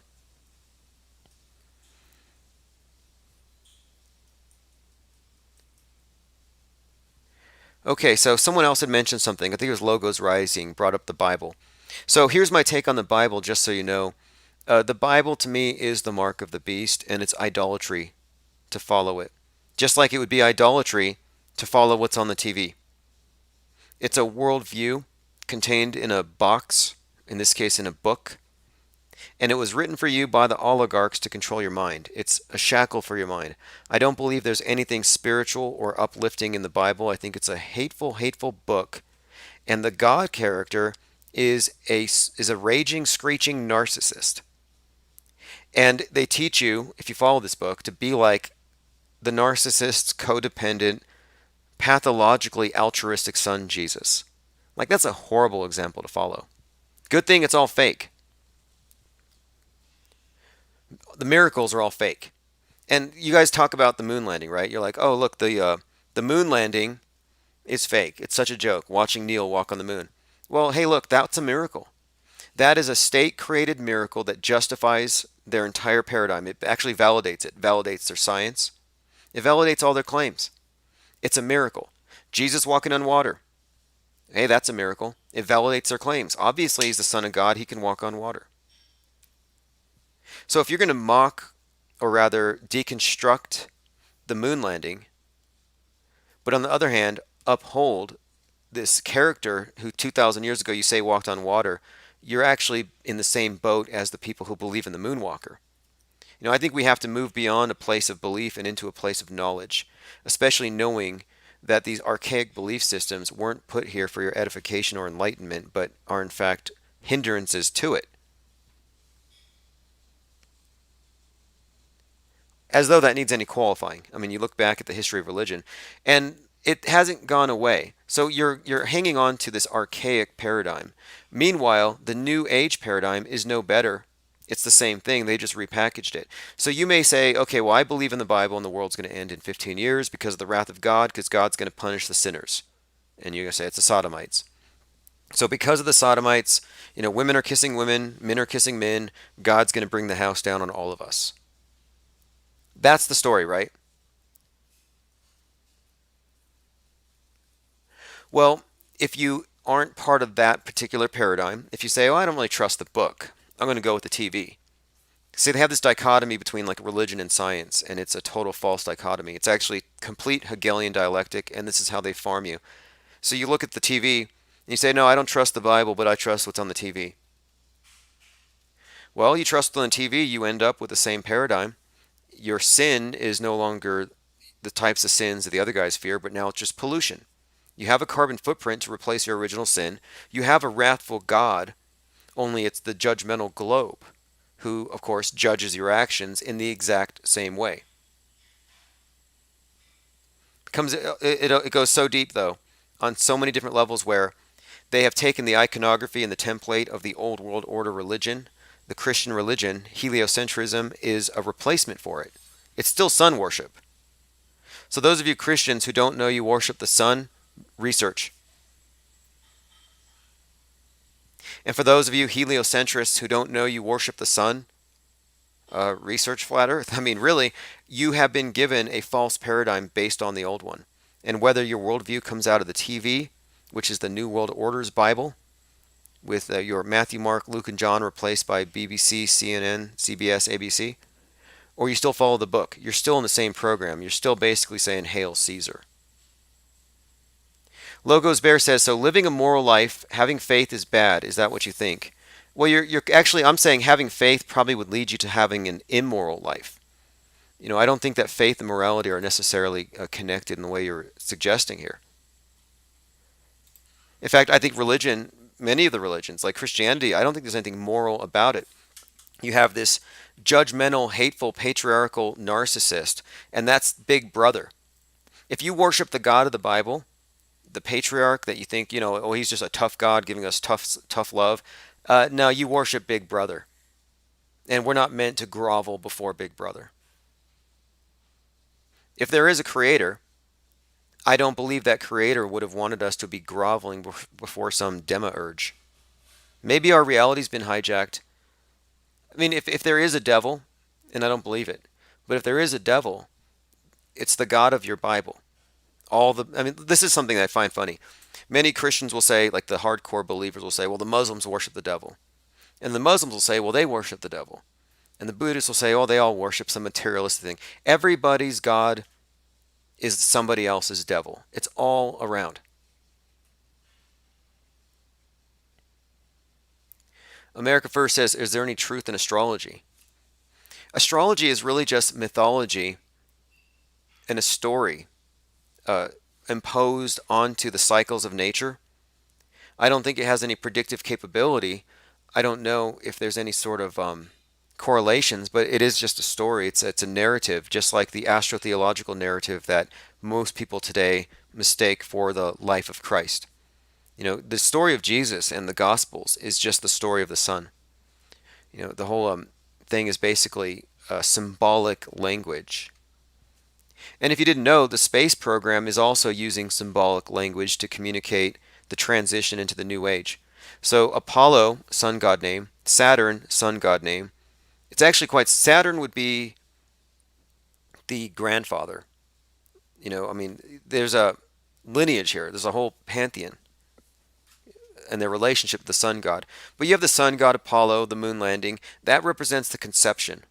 The night sky is the goddess. You've got the goddess of the night sky. You always see Isis or Mary with the stars holding Jesus. Well, that's Horus. That's the sun god when he's just born. You see, here's the thing. When the sun rises at night, it is the child of darkness. It's dark, it's night, but you have the sun coming in. So when you see Mary holding baby Jesus, well, she's wearing blue robes with stars. She represents the night. And that's the new born day.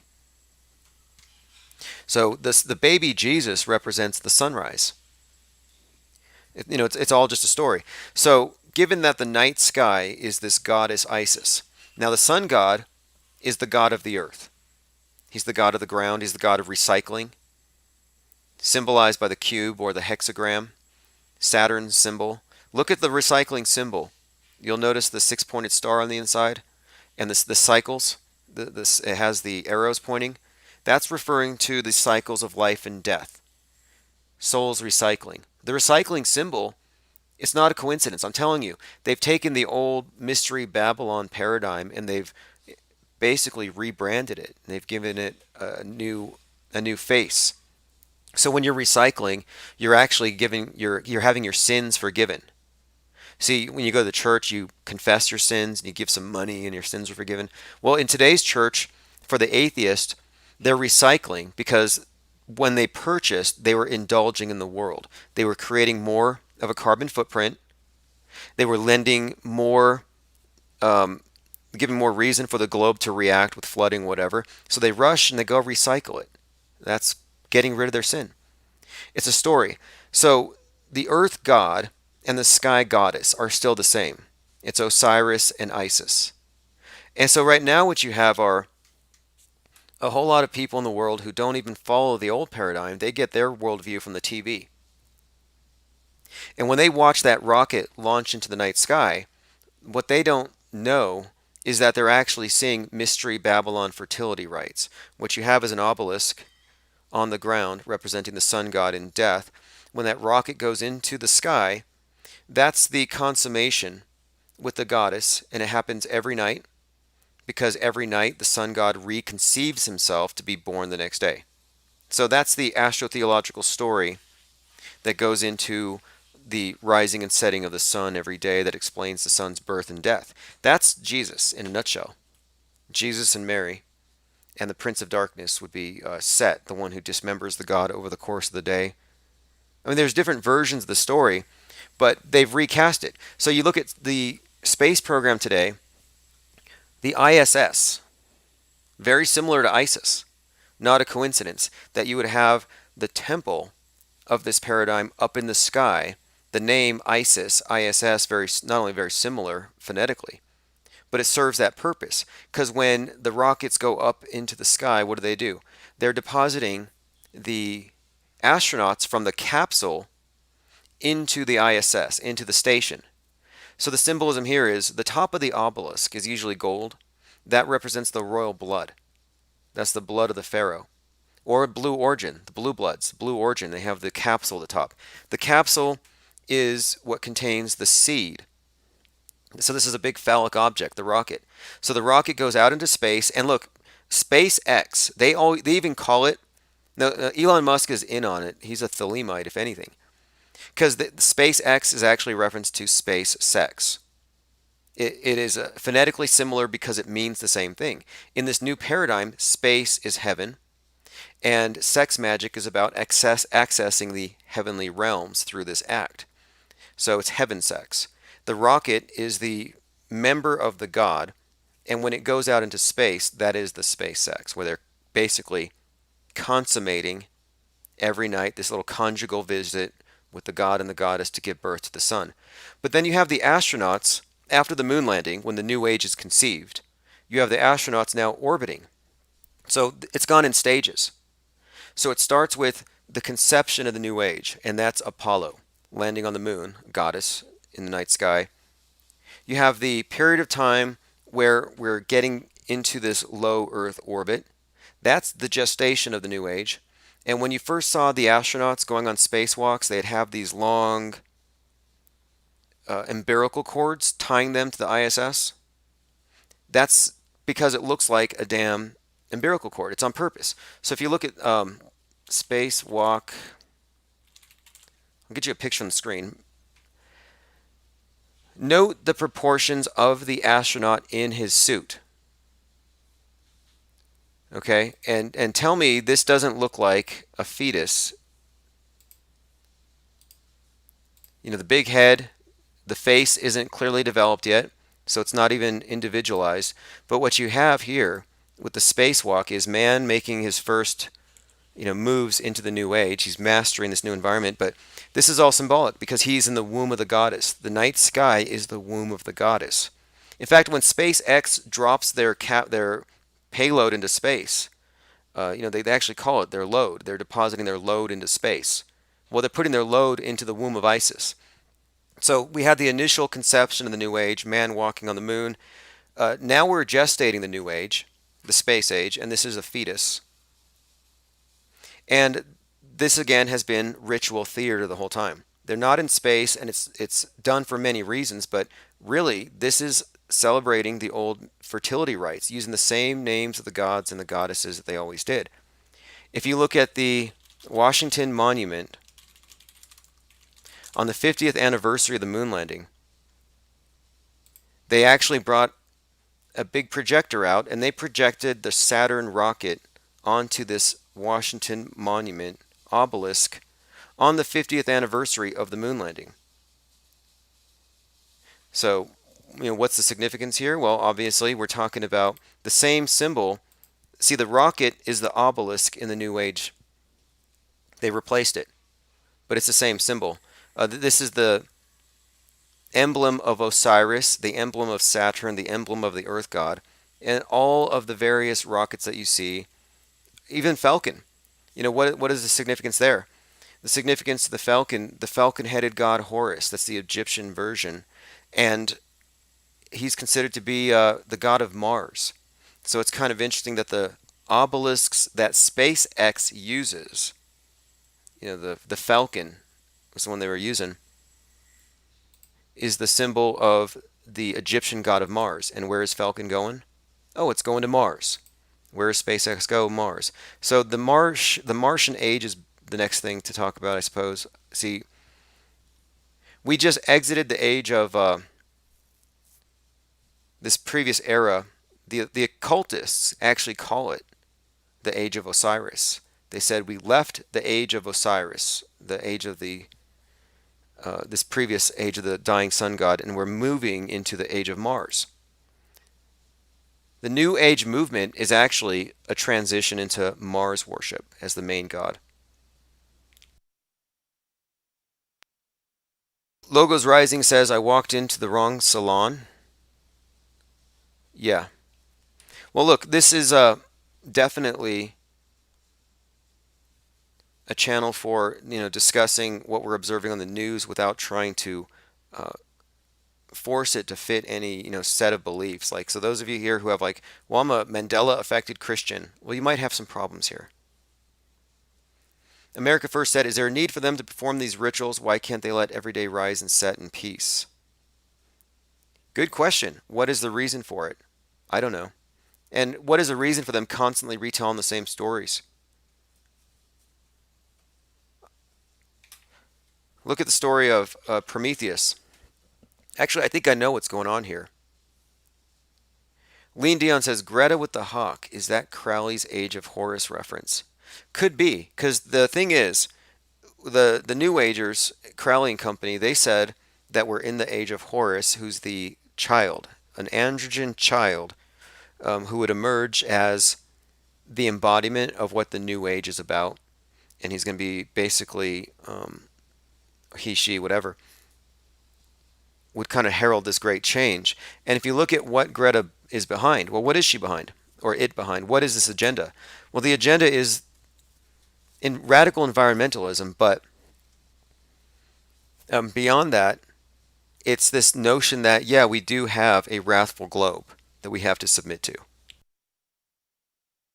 The New World Order religion is the worship of the globe, or this heliocentric paradigm, and the subjugation of man before it.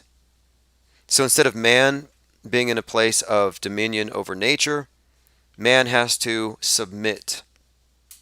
No more fossil fuel, no more internal combustion engines, no more flying, you got to take rowboats. So the New Age is actually this, though. The New Age is taking away the mobility of the masses, turning them into serfs. And they've been conditioning you by turning you into basement dwellers, by turning you into video game addicts, where you're in these simulated outer space environments. They've really been creating a culture that would readily adapt to the conditions, the harsher conditions of a new age, which is pretty much very ascetic. If you look into the plans for Mars, it's basically vegan. They've said it openly. You can't take cows and pigs into space. They're learning how to grow lettuce up there. And did you hear this thing the other week? There was about a week and a half ago, there was an interview with Neil deGrasse Tyson and a couple of astronauts. It was supposedly a live conversation. And at one point they were saying that they can 3D print organs, human organs, but they can only do it in space because microgravity actually facilitates the creation of such a fine thing as a human organ down to the smallest level. It's got to be perfect, but on Earth the gravity apparently is too strong to create a working organ. So I'm like, wait a minute. You guys are saying you can actually create human organs in outer space, but you can't do it on Earth. Doesn't that sound like a scam? Doesn't that sound like more of this mysticism, where if you go to heaven, you get all the upgrades, but while you're down here on Earth, no, you can't do it. This is exactly the promise of the rapture. Oh, when you're raptured, you get a new body. You get an upgrade. But those here down below, yeah, you're screwed. So there's this movie called Earth. No, actually it's called The Beyond. It's called The Beyond, and it was on Netflix. And basically, it's about this new Earth appears in the sky. It came out in 2017, a sci-fi. It's about a new Earth where you see it in the sky, and it looks just like Earth, but it came from a parallel dimension. But you can't go in, you can't access it, unless you're willing to give up your earthly body, because your earthly body is a polluter. So if you don't want to be a polluter, you've got to give up your carbon footprint, but you don't want to die, obviously, so what do? Well, lucky for humanity, the scientists have figured out a way to actually take your brain out of your body and put it into an advanced robot, which gives you basically a virtual reality experience of life. And you become Man 2.0. It says Human 2.0 was designed to fuse human brains with synthetic bodies to create robot soldiers. The U.S. military argues this technology will allow the space agency to send astronauts into the void.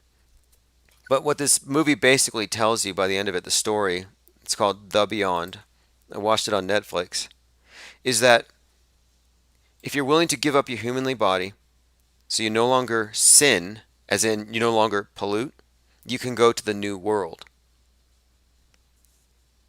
Doesn't this sound like every single religion? Every single religion out there says if you give up your body, you can go to heaven. If you give up your material desires, it's your wickedness here that keeps you on earth, but you want to go to the new world. Well, this is exactly what they're doing right now with the propaganda. And I'm showing you how the propaganda follows the news reporting and the fake news reporting. So in this case, the propaganda is on earth, we cannot recreate your organs. So if you need a liver, you got to take from somebody else. So it's a zero-sum game. For one to gain, another has to lose. Infinite Plane Radio. Yes, this is X Factor Firefly. I've been listening to your show, and I would like to add some of my thoughts to something that you were talking about when you're talking about the religions and such. Sure, go for it. Okay, and so here's my thoughts. I spent a lot of time working in nature and in the ground, and when you would put a seed or put the body into the ground, it would then sprout a plant, which you could either clone off of, or it will produce offspring. A lot of base religions, the first religions that we started coming up, was just off of those types of observations. And we don't know, that's what I'm getting to, is what if part of our energy could be interlinked, and that could be a type of cloning or a type of moving in. And so what you hear is some of these religions, they're just slightly touching that, and then of course they were taken over by people that knew that they could be used to control others with. But there could be some ounces of truth in a lot of these spiritual works, running the whole gamut of everyone, but most of them have been co-opted by man throughout the course of the years. Well, explain what you mean again about the branch above the person, above the grave or whatever, and the cloning. Explain that one more time. Okay, so let's say I'm just going to use words, and these probably aren't the best way to describe it, but just so we're using common words that we both know. So I'll use the word spirit, and let's say that when your body dies, you're planted into the ground, or you're turned to ash, which is just a type of fertilizer, and then your spirit could be like a clone, could come back as something else, could be in another type of realm, another type of energy. It could be a type of energy fertilizer. It also could be something that could be transformed into another being. Again, a type of technology that we currently don't understand, but we are on the horizon of getting there. It just is going to be used negatively. Okay, this is interesting. Earlier I mentioned Prometheus, the book The Modern Prometheus that became Dr. Frankenstein's monster. And that book in itself retells the story of Osiris and his death and resurrection, and I think it actually gives away what you're talking about here. Because in that story, as you know, Dr. Frankenstein believes he's figured out the secret to life itself. So what he does is he goes to a graveyard and he assembles a body out of various parts. Well, this is the story of Osiris, who's dismembered and then he's reassembled. When he's reassembled, he's put into the ground, and then an obelisk is put on the ground to point to the sky. And this is to represent his that he's going to regenerate, and also it points to the goddess of the night sky, who he inseminates at night, and then they give birth to himself again. So his energy is being recycled every day.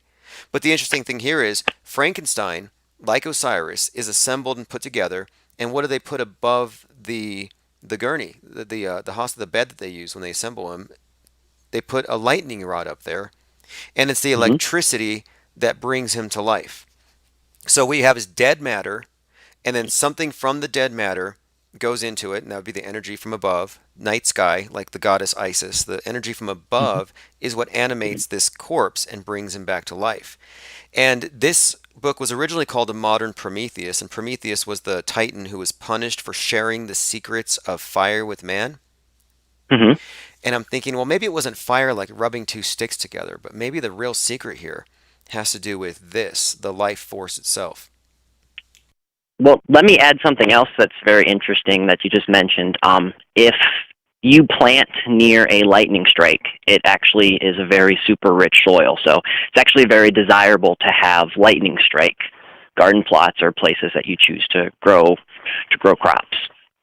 Okay, here's another interesting tie-in here then, because we're dealing with Osiris, and a lot of times the symbol involves lightning and stuff, and there's so much here. But for example, the green face of Frankenstein. Well, Osiris is the original vegetation god, the green god, the god of the earth, and this is a common symbol that's brought up. But you look at the recycling symbol, which has the green and it's three arrows, which symbolizes, of course, recycling, like basically the soul.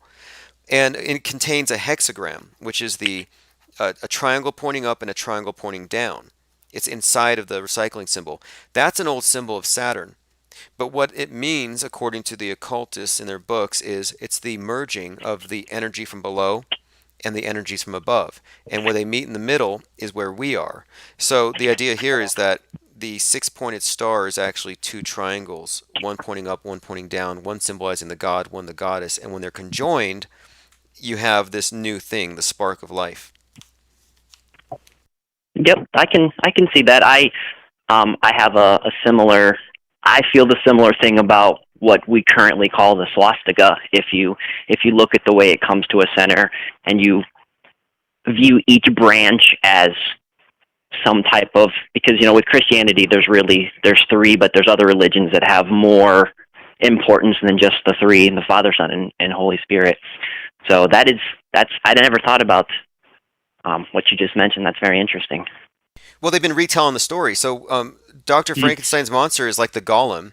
And if you look at the golem, it was a lump of clay that was brought to life by putting the four-lettered name of God, the tetragrammaton, in its mouth. And that's no different than the computer program, or this is very similar, I think, to the concept of the android, rather.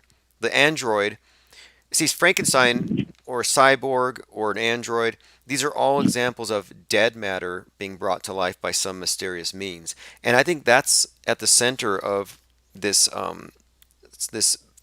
religion that they practice in front of us, these rites. It has to do, I think, with the secret of life itself and how the souls move. And may even have to do with AI. Like, for example, if you could create life in a corpse that you've sewn back together, theoretically, it could just be an analogy. Well, what about a bunch of computers? A strong enough computer is just dead matter that's capable of holding or housing consciousness. If it's okay. Yeah. Now, what about this though? Dead matter is vitally important for making a compost for a garden that's going to regenerate life. And part of that, and there is some ideas, and I'm saying that because the science isn't clear, but there's some ideas about some of that knowledge could get passed on to the plant that is growing in this new soil. Interesting. Well, look, the god of the earth, Osiris, or however he's called, he's also the god of the harvest. The Grim Reaper is him in his later stages, and the god of the harvest, of course, the Grim Reaper. Well, Reaper, it's all about sowing what you've reaping what you've sown. But there's the paradox here, where your god of death is also the god of life. And so here's an example of that paradox, where it is kind of paradoxical that dead matter is such an important aspect to new life. And that's what was, I think, being conveyed with a lot of these stories. Yeah, I also think that the reason we only have a few stories is I think man has just we've reached a max number of stories to retell what is important to our life.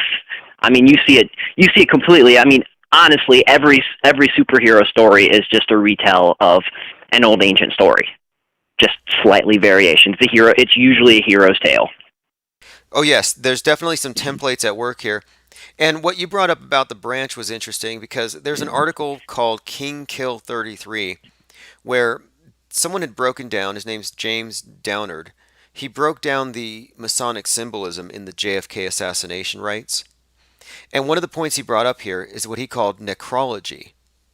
And this is all really interesting with the topic of the meaning of the symbolism. He says here, he's talking about Arlington, Texas. He said, at the Kennedy gravesite, there's a stone with the fire in the middle called the Eternal Flame.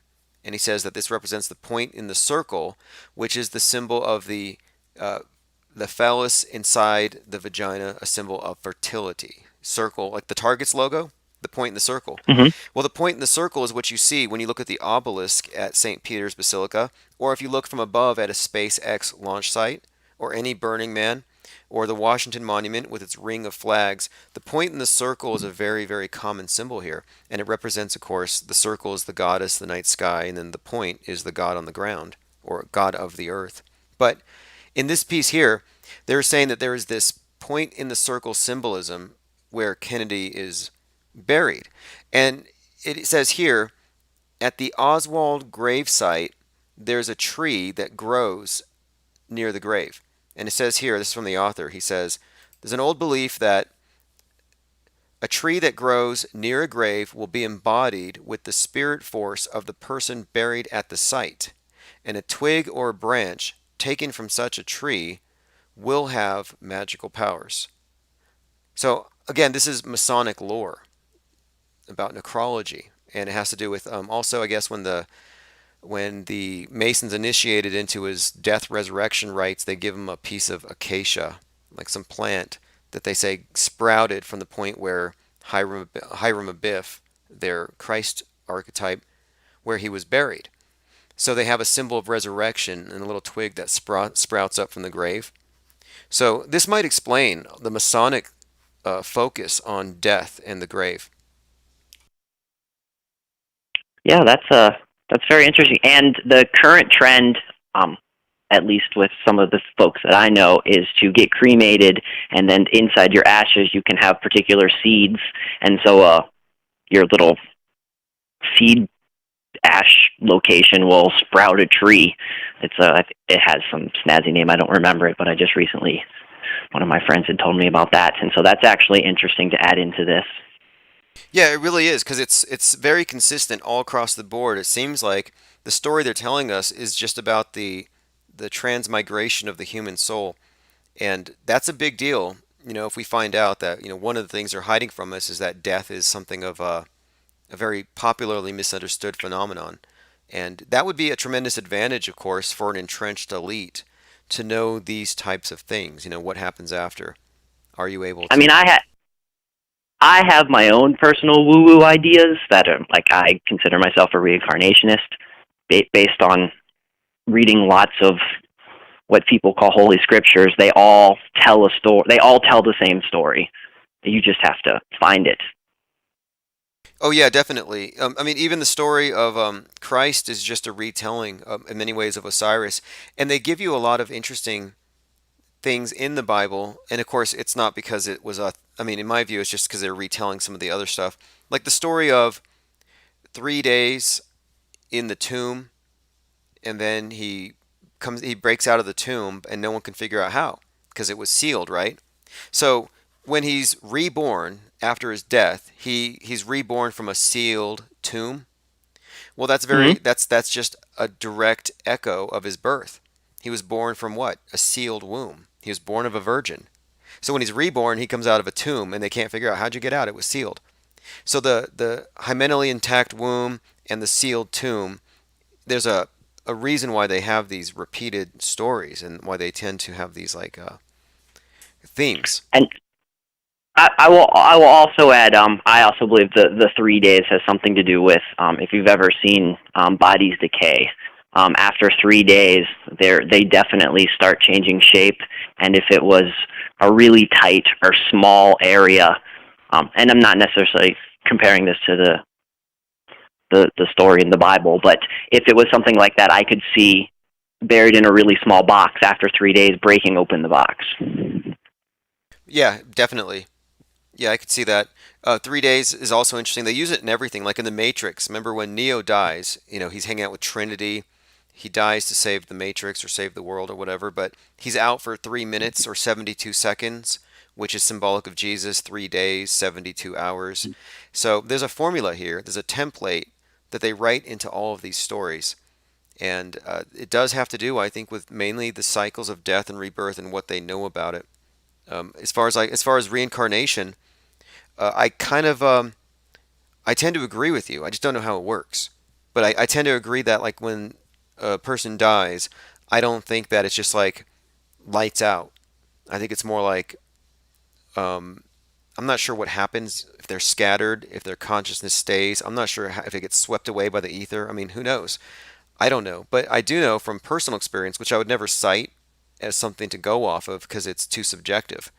But following deaths of relatives that I've been close to, I've had a number of coincidences after the fact. Like, for example, I was hanging out with a cousin, and he had actually quoted a line from a song while we were driving somewhere.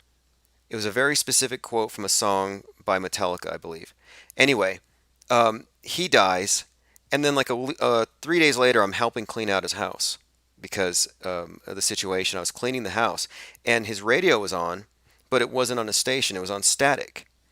And I'm cleaning the house, and then it goes from static to a station, and it picks off on that exact line that he had actually recited to me while we were driving a few weeks sooner. And the line was from a Metallica song called Cyanide, is what it was. And the line was, I've already died, it's just the funeral that I'm waiting for. It was suicide, I've already died. It's the funeral I'm waiting for. Well, he committed suicide.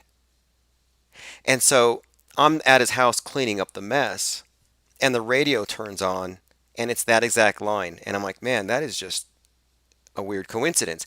But I wasn't the only one. Other people, would mention things like that. But I'm just saying, I've had this happen many times, and to me, it just seems like if we don't necessarily vacate right away, I guess there's no reason why, I don't know, we wouldn't somehow. I'm not sure. Just seems like there's a point there where people do have experiences with people who've just died, even if they weren't aware the person died. You've ever encountered something like that? Oh yes, I have.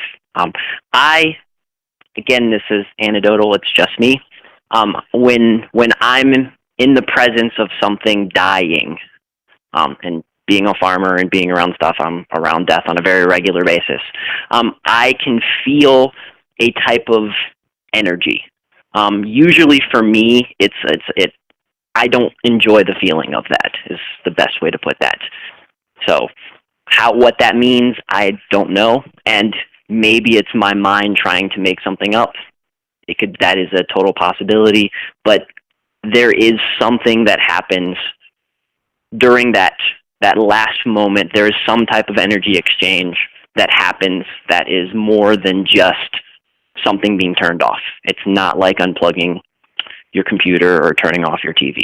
There's something a lot more to it. Well, I had picked up this book on voodoo at one point. I was looking into these sculptures and these various fetishes, and there was this one particular one that caught my attention, and it was basically this central rite, I guess that would be practiced, where you have an effigy representing the communication god that delivers the messages to the higher up, and you build an altar to him. But according to the story, or the theory here, it's just an icon and a symbol. It's just inanimate matter. But what they do through ritual practices is they would, sacrifice a bird or something, and that blood would go on the statue. And this was said to transmit the life force of that bird into this statue, which is then going to respond as that spirit embodied, as in the icon, using the force of the slaughtered animal. And this is the kind of basic theory here, that they're taking a life force and putting it into an inanimate object, but that object and the way that it's created, and the way that they created, of course, is like how you'd program, I guess. It's like a programming, I guess, but that it would essentially come to life. Not animated, but... And like, that's an interesting theory. And if you look into most ancient statues, they have either carved out their eyes, cut off their nose, or cut off their right arm.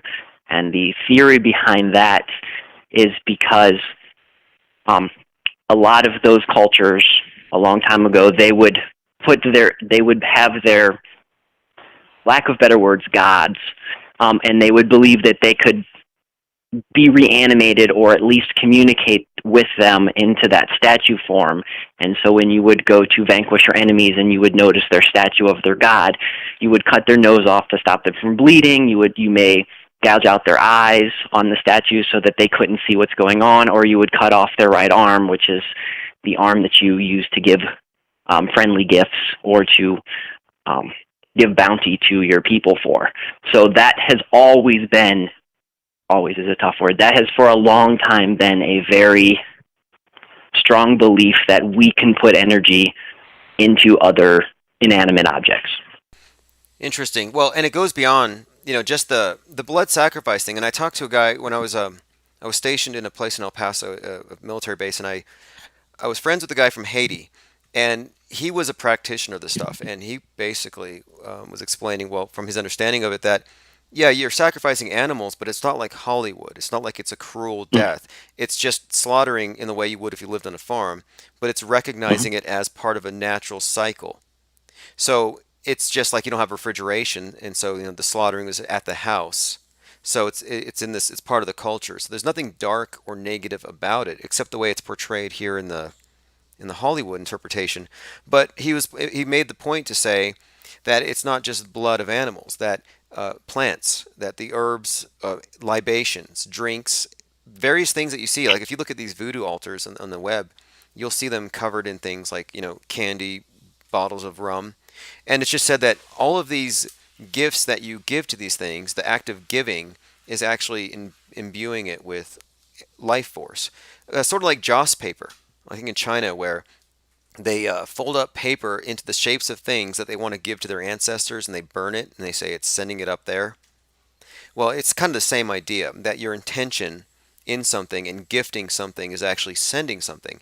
And in a way, it kind of makes sense in the same way that the phenomenon of the evil eye is often recognized, where subconsciously somebody's negative emotions might actually cause a negative effect on somebody else.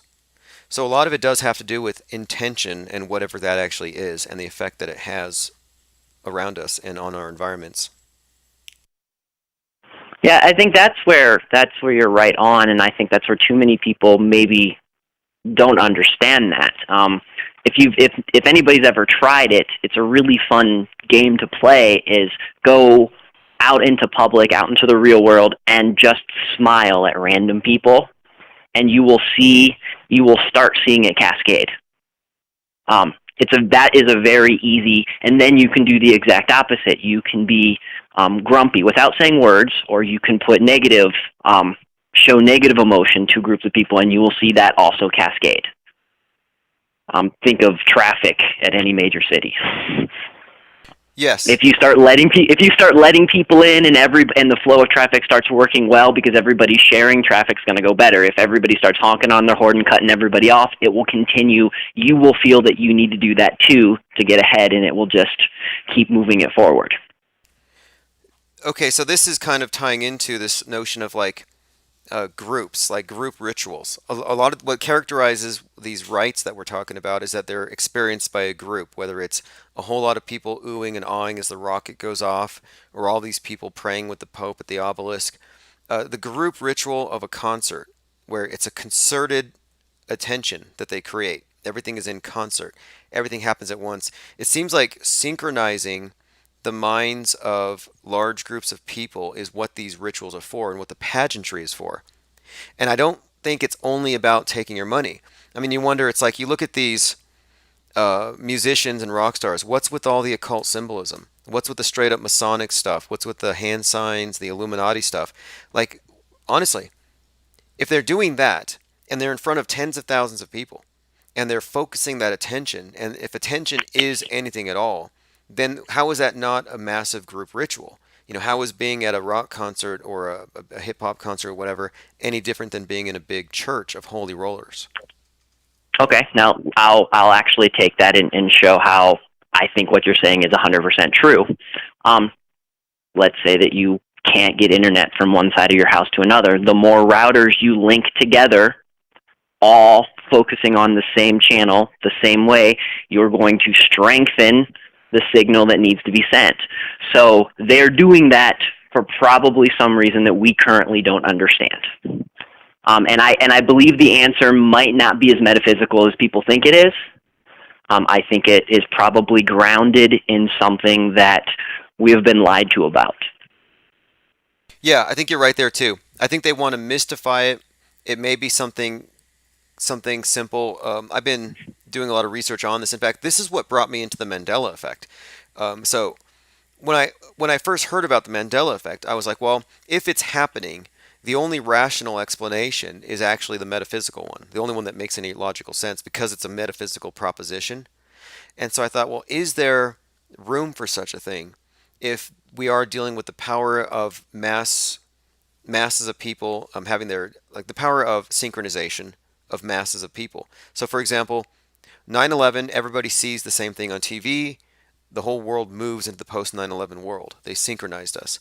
But I wonder, when they synchronize our attention in some way, are there any other effects, and could this so-called Mandela effect be the result of it? That's why I looked into it at first. That's not my conclusion with it, but I was like, if there is any explanation, it's got to be metaphysical, and that's kind of why, after thinking about this and researching the matter, I've kind of concluded that the Mandela effect is mostly a metaphysical New Age way of looking at things. I'm still very on the fence about the Mandela effect because there is some things about it that don't make sense to me enough for me to have a strong opinion. And I like to think of every possibility, so I look at it through multiple different lenses. But that is very interesting. Right. Well, there's the effect, there's the possible explanations, then there's the community around it, which are all kind of distinct areas. But yeah, I haven't I don't rule out synchronicity. I don't rule out paranormal or things that people subjectively experience, but I have to separate the subjective from the objective. And I feel like the Mandela effect is actually denying objective reality, and I'm not ready to let that go. But could it also be just another way to separate us into our own little boxes that we self-segregate away? Because, I've actually have friends that we will talk about certain Mandela effects, like maybe the hyphen in Kit Kat, and they will remember it and things of that sort, and I won't, which just is an example. And that in turn brings up a line in the sand. And so they've found a way over something as silly as something we misremembered as a way to divide us. And with the Mandela effect and how it's snowballing and keep going, they could, if it is used if this happens to just be a psyops, they could continue using this to keep separating people even more.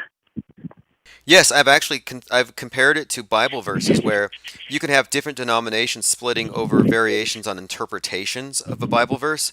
And yeah, in a way, this does fulfill all the requirements of a community church built around shared miracles, shared revelations. And the more people that are on the inside, the harder it's going to be to break them out of it if they've already accepted certain things.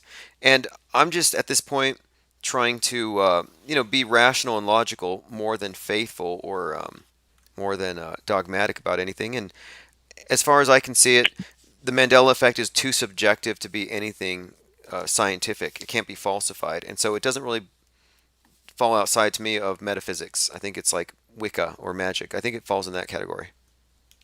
Okay, yeah, I will agree. And as I also view it, I think trying to explain Wi-Fi to someone that knows nothing about technology, Wi-Fi is metaphysical or magical to them because their mind will never get to that next level.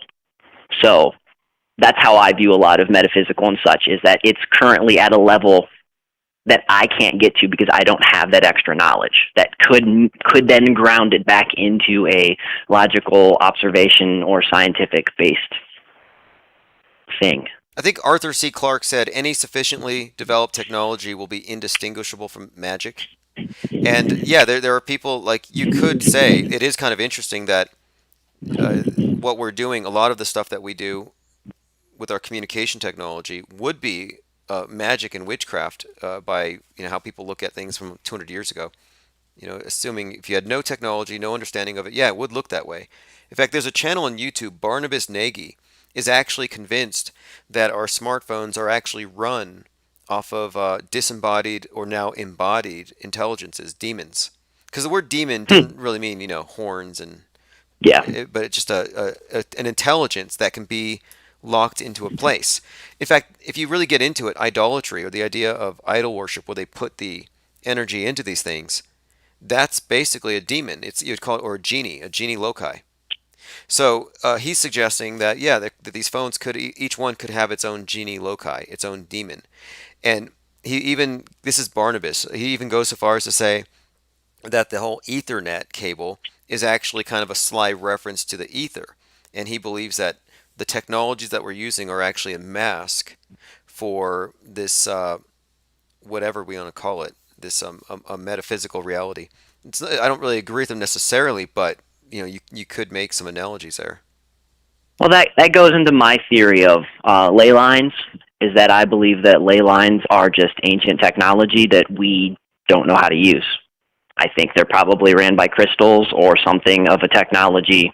I mean, okay, give a 6-year-old a 5 1/4 floppy disk, and they'll have no idea. They'll have no idea what they're holding in their hand.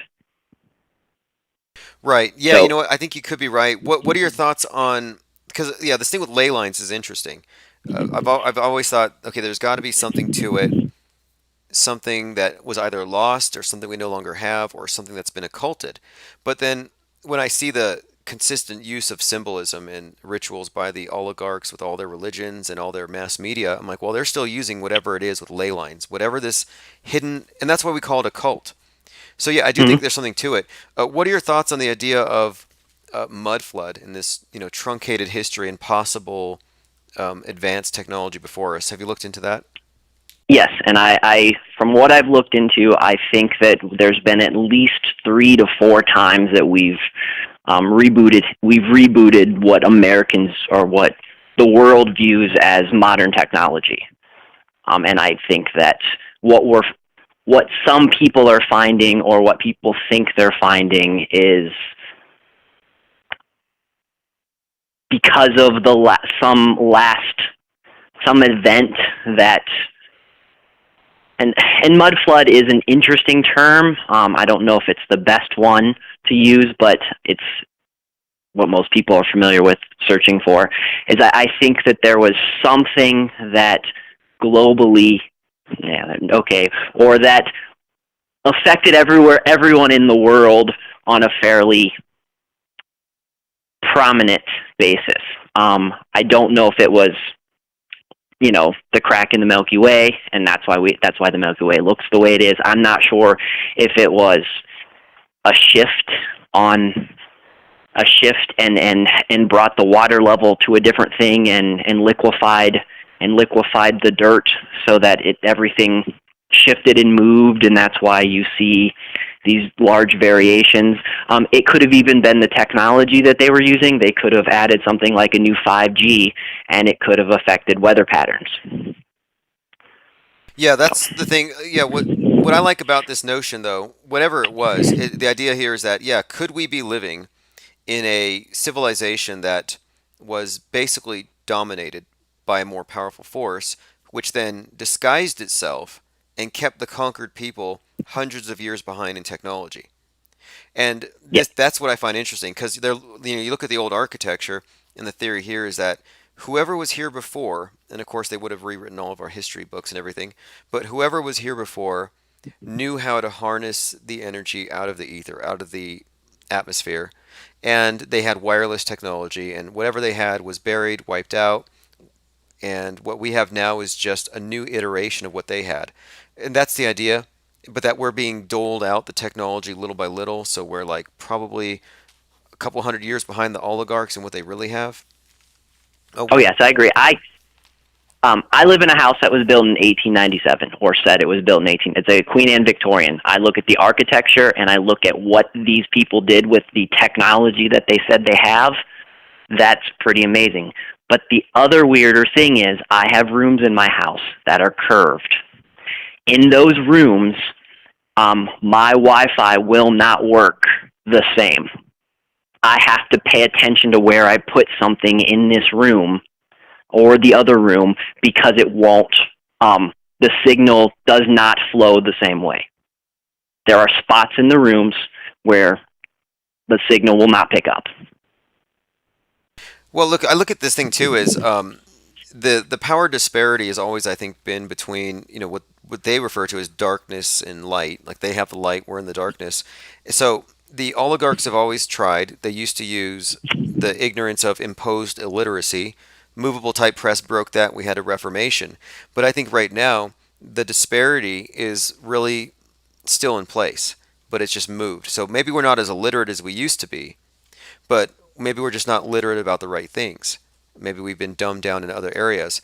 And I always draw back to this movie, The Village, where you've got these communists thinking, it's like what, 19th century or 18th century commune, and you find out no, they're in the 20th century, but their parents and their elders keep them locked in the commune in the wilderness and doesn't tell them about the world outside. And it just shows how they're conditioned to believe that the forest is full of wicked people and demons, so they never leave. And the idea was that this would propagate for the next generation, and you could have a breakaway where the people in charge never let the insiders know how far back they are, blissfully ignorant. Oh, I live in southern West Virginia, and I can go to little hollers not very far away where they've never left the county, and they have such a backwards idea of what a city really is.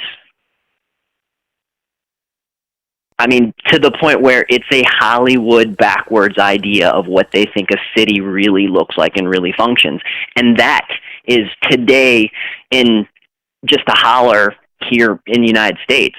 So, like you said, what could they know that we just don't realize we don't even have access to? Yes, that's a very good point.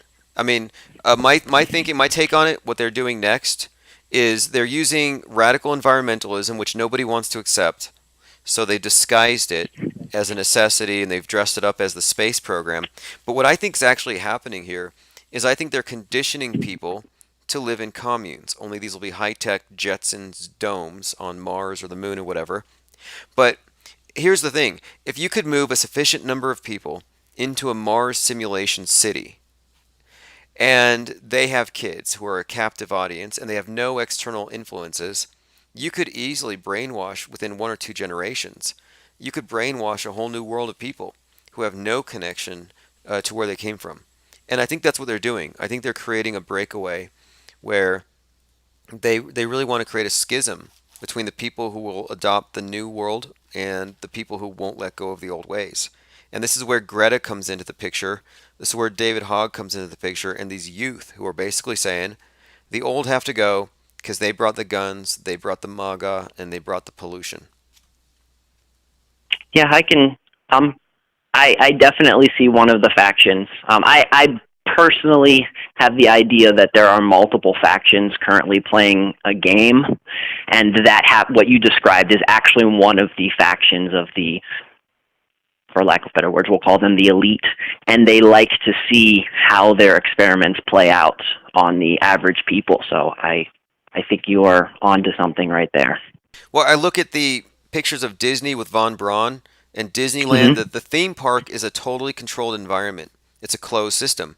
That's the model for the future is what I'm seeing here. So Elon Musk has already talked about Mars and how when you go to Mars, you don't have to bring anything with you whatsoever. You don't have to bring anything with you that didn't serve us before. So we're not going to bring farming of animals. We're not going to bring internal combustion engines. But when he sent his car up there to Mars, that Starman, he said in the trunk they put a copy of the Foundation series by Isaac Asimov. And the Foundation series, they called it future history back then, is some old science fiction. And it was about how when you go to a new world, you're the founder. You decide what kind of culture they have. You create the reality for who comes next. Like Noah's Ark. So I think the Noah's Ark story is being replayed today. So, for example, Noah's being told by God, the wicked have pissed me off. I'm going to flood the place, build an ark, and save the best. So he does. Well, today we actually have a group called NOAA, and like the biblical Noah, they're also symbolized by the dove, and it's NASA's little sidekick group, NOAA, the National Oceanic and Atmospheric Administration. And they're the ones who are saying, if you don't cut your carbon footprint, the world's going to flood. So they even use the same characters, the same names: Noah, the flood, the wicked, now the polluters. And the idea, though, is that the ones who believe the elitist scientists and their warnings about the flood from the globe, they're the ones who are getting ready to go to, their space arcs. The concept of the ark is basically the elect who will be elevated above the flood. And I think even the flood myths may tie into this mud flood theory and resets, where it's the elite who get the escape pods and the rest of us get wiped out. See, I theorize that the reason we're seeing all of this in the last 5 years or 10 years, however you want to view it, feel like it's been turned up a notch is because there are hints that the next reboot is on the horizon. And I don't think they need us to go to Mars. I just think they need us to think we went to Mars. And if most of the people are wiped out because of some crazy event, and then people appear back on a place that we've said, oh, this has been prepared ahead of time for you, then we could just put them in Central Africa, and they would think that they're on some faraway place that's been pre-prepared for them. Oh, undoubtedly, this is the plan. I know it.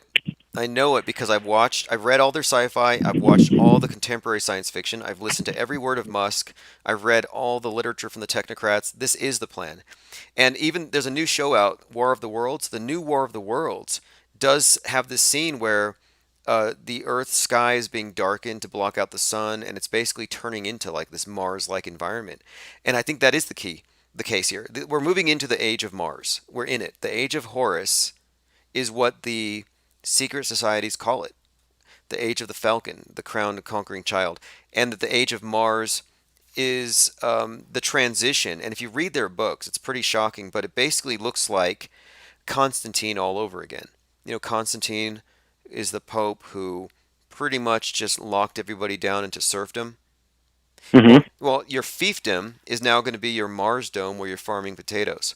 And the transition from the coloni, tenant farmers into slaves was done as part of unifying the whole empire.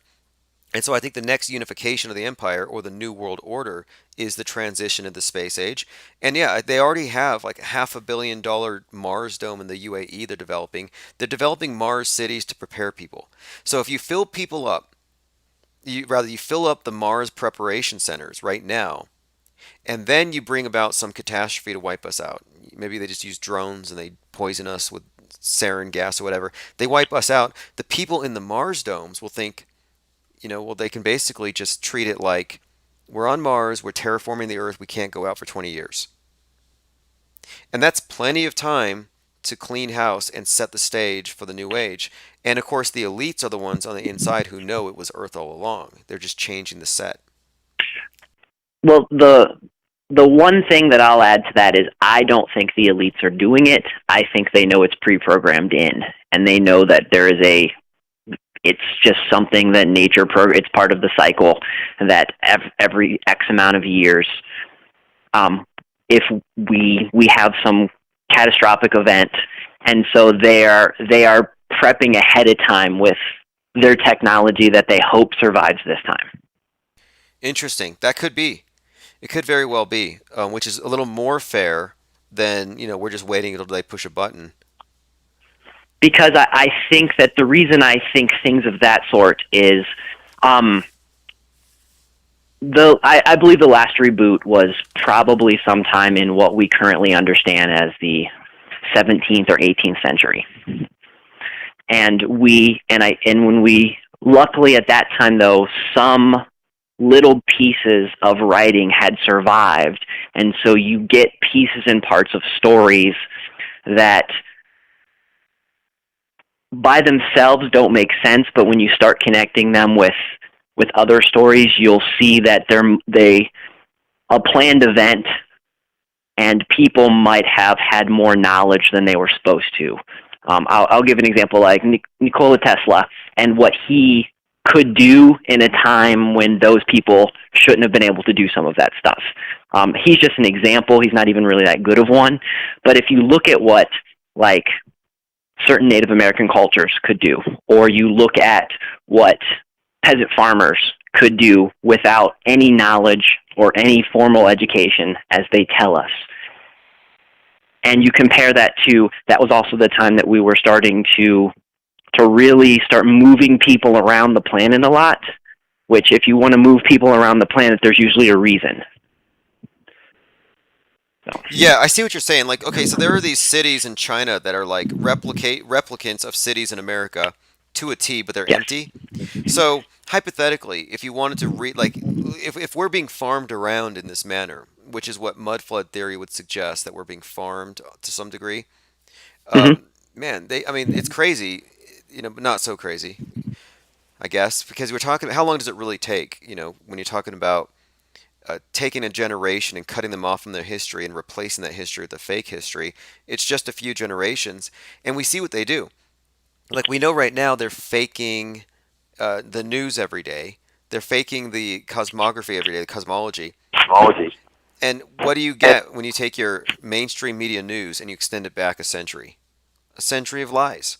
So I don't think it's all that far-fetched to think that we could basically have rebooted 250 years ago, and we wouldn't know.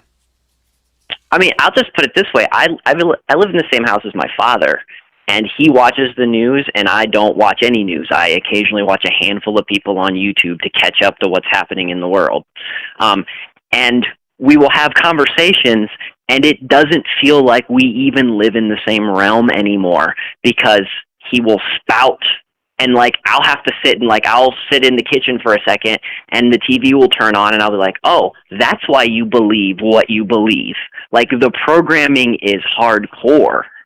And that is very interesting, being that I've tried to unplug from that kind of stuff for years. And so just seeing that in the older generations, and what we know we can do with not teaching people certain things. I know, go ask any 17, 18-year-old about World Trade Tower 7, and they won't know what you're talking about. They will not. They'll have never heard of Tower 7 because they were never taught it, and they weren't alive when it happened.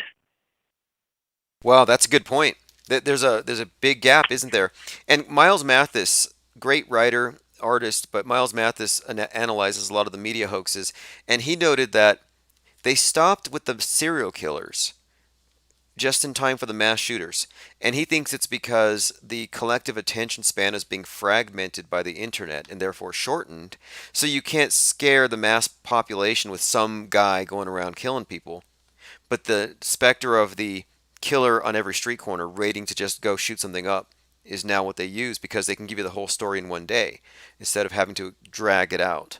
So basically, yeah, in order to keep us properly programmed, they've had to change their whole programming format. Yeah, I agree. And it is entertainment, but I think it's actually programming first.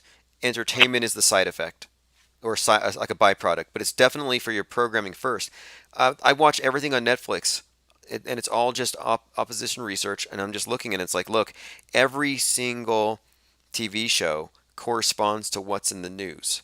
Like, side by side, there's an agenda. There's even a show on Netflix that's called Mars, which is half documentary and half drama. And Elon Musk is a character in it.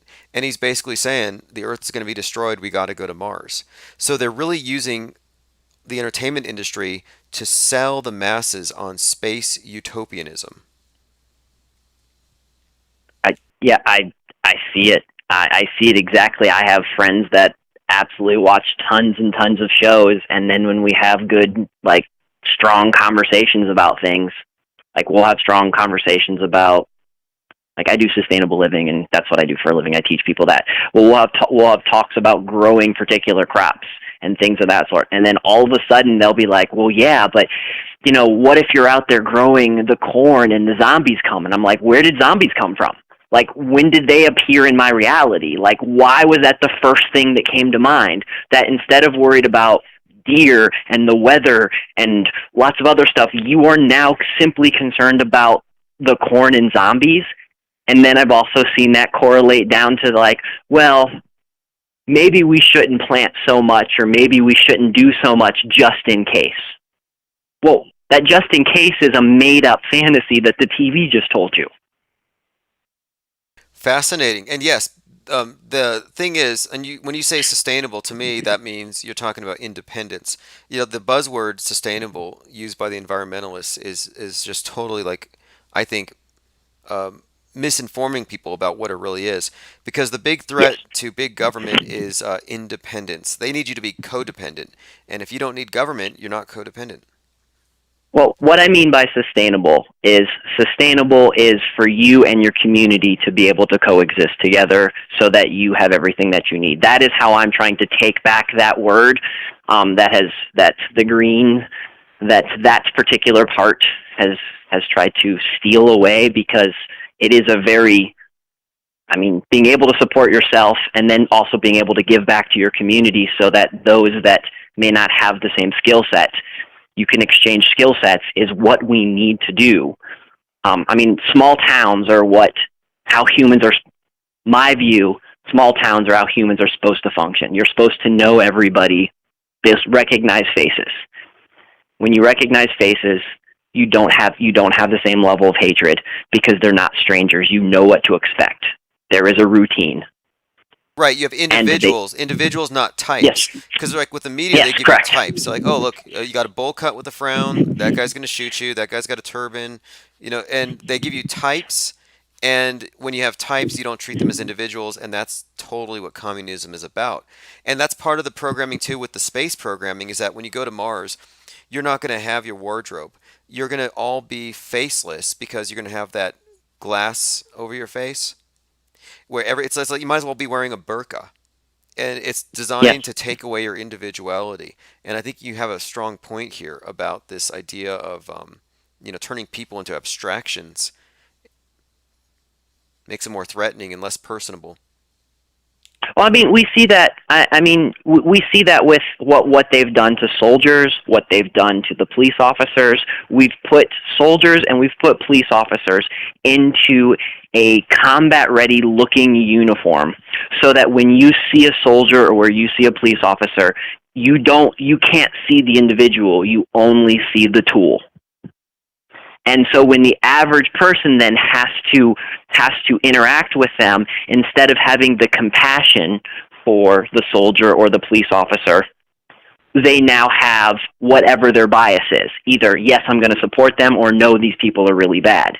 And so you've destroyed any type of individuality, so that if there is a need for those soldiers to come in, and maybe the soldiers are just coming in because they're helping with a disaster, you don't have that compassion of that great person, Joe, is helping my community. Joe the soldier is helping my community. You just have this mindset that the government sent these people in, and the government is the one that's doing this.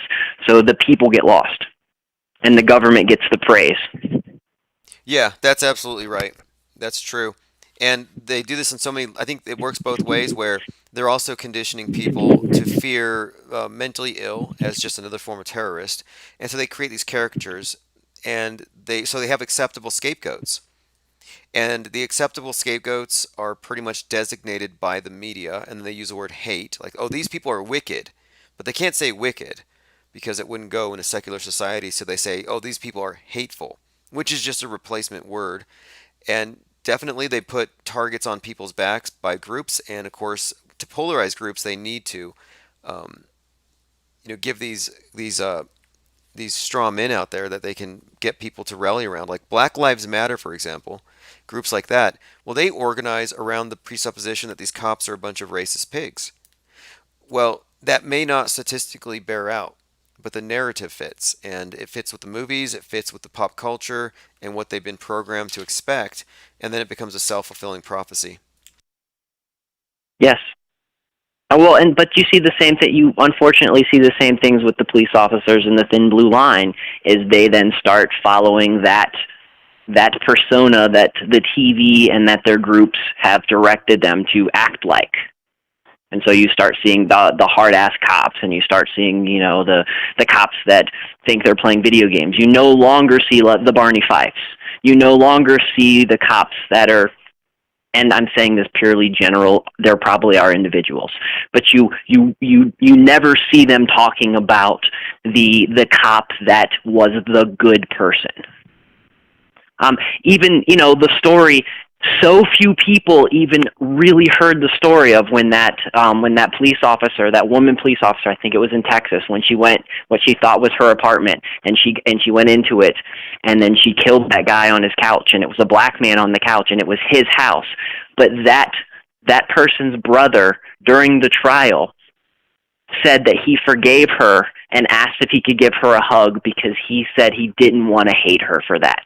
And that was a person that killed that mistakenly came into what she thought was her wrong house and still murdered somebody and still had a level of forgiveness. That is a story that should have been talked about everywhere, but it shows an individual, so it gets swept under the rug. Yes, narrative always trumps facts with the media. The media has a bias, a prejudice, and it has a set worldview. And if the facts contradict it, it sticks with the narrative all the time. That's definitely their job, I think. I consider the media is not there to inform you, it's there to conform you. And that's where people get it wrong. And I think by trusting our educators to educate us and our reporters to report for us, by putting all that blind faith, I think we've left ourselves open because these people are themselves misinformed. So it's the blind leading the blind. And that's how it's designed. Yes, it's compartmentalized so that people think they're doing good when in reality they're just moving all of us further down the path that we don't really want to be going. Yep, good intentions. The road to hell is paved with good intentions. Yes. It's the people who want to save us are the ones who are basically marching us into gulags. Like, we want to save you. That means taking away your rights, your property, taxing you, shutting your mouth, banning your thoughts. It's like, I'm tired of all these saviors trying to save people. I had some guy come in the chat earlier, and he's like, don't listen to this guy. He's something, something. And I'm like, why are you trying to save these people? Save yourself. Yeah. That's how I'm willing to help anyone that comes to me and asks for help because I want to help, but going out and trying to, knocking on people's doors or going out and trying to say, hey, here's how you grow this particular food or here's how you do this, it just won't work because, one, they think I have an agenda, or two, if you're not ready to listen, then even if someone has good intentions, it's not going to go anywhere. So, and we're getting to the point where most people don't have good intentions anymore. No, I don't want to say that. I don't want to say that. I want to say that most people don't realize that they don't have good intentions anymore. Sure. I mean, I'm comfortable calling public school teachers terrorists, and it's not that they sit around thinking that, I want to terrorize these kids, because they think they're saving the kids when they're doing these school shooting drills and these drills being based on this supposed threat. And my contention with those is that they're actually giving the kids Stockholm Syndrome, where they're being terrorized and saved, and so they may not even realize what they're a part of. So, are they culpable? I don't know. If you want to, literally, but for me, it's hyperbole to say that the terrorists, just so they wake up and say, well, what am I doing? That would make sense. I think it's just, I think I would say with that, it depends on it depends on the age of that teacher. Like, I have a teacher friend who just got out of educating because it was getting to the point where what he felt he was teaching was not going to any longer help the children.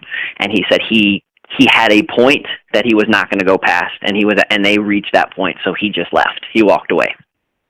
But he said he had other teachers, younger teachers that were there, that did not understand why he would walk away, and he believes that it's based on how they were educated in college. Fascinating. And that's a whole nother topic there. I mean, we talk about the echo chambers the media creates, the political parties, but the universities are like closed systems in and of themselves. And that's why, I'm like, I don't separate when I say media, I don't separate these things. Like, the news media isn't separate from the entertainment media or from what the academia teaches. It's all basically leading people into the same direction. It's the same oligarchs.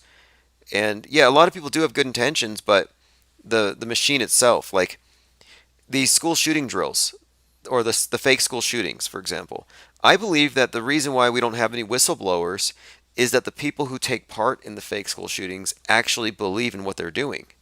So you take a gun control advocate and say, hey, you want to take guns to save lives, do some crisis acting, and we'll fake it for the news with the news, and this will help change America.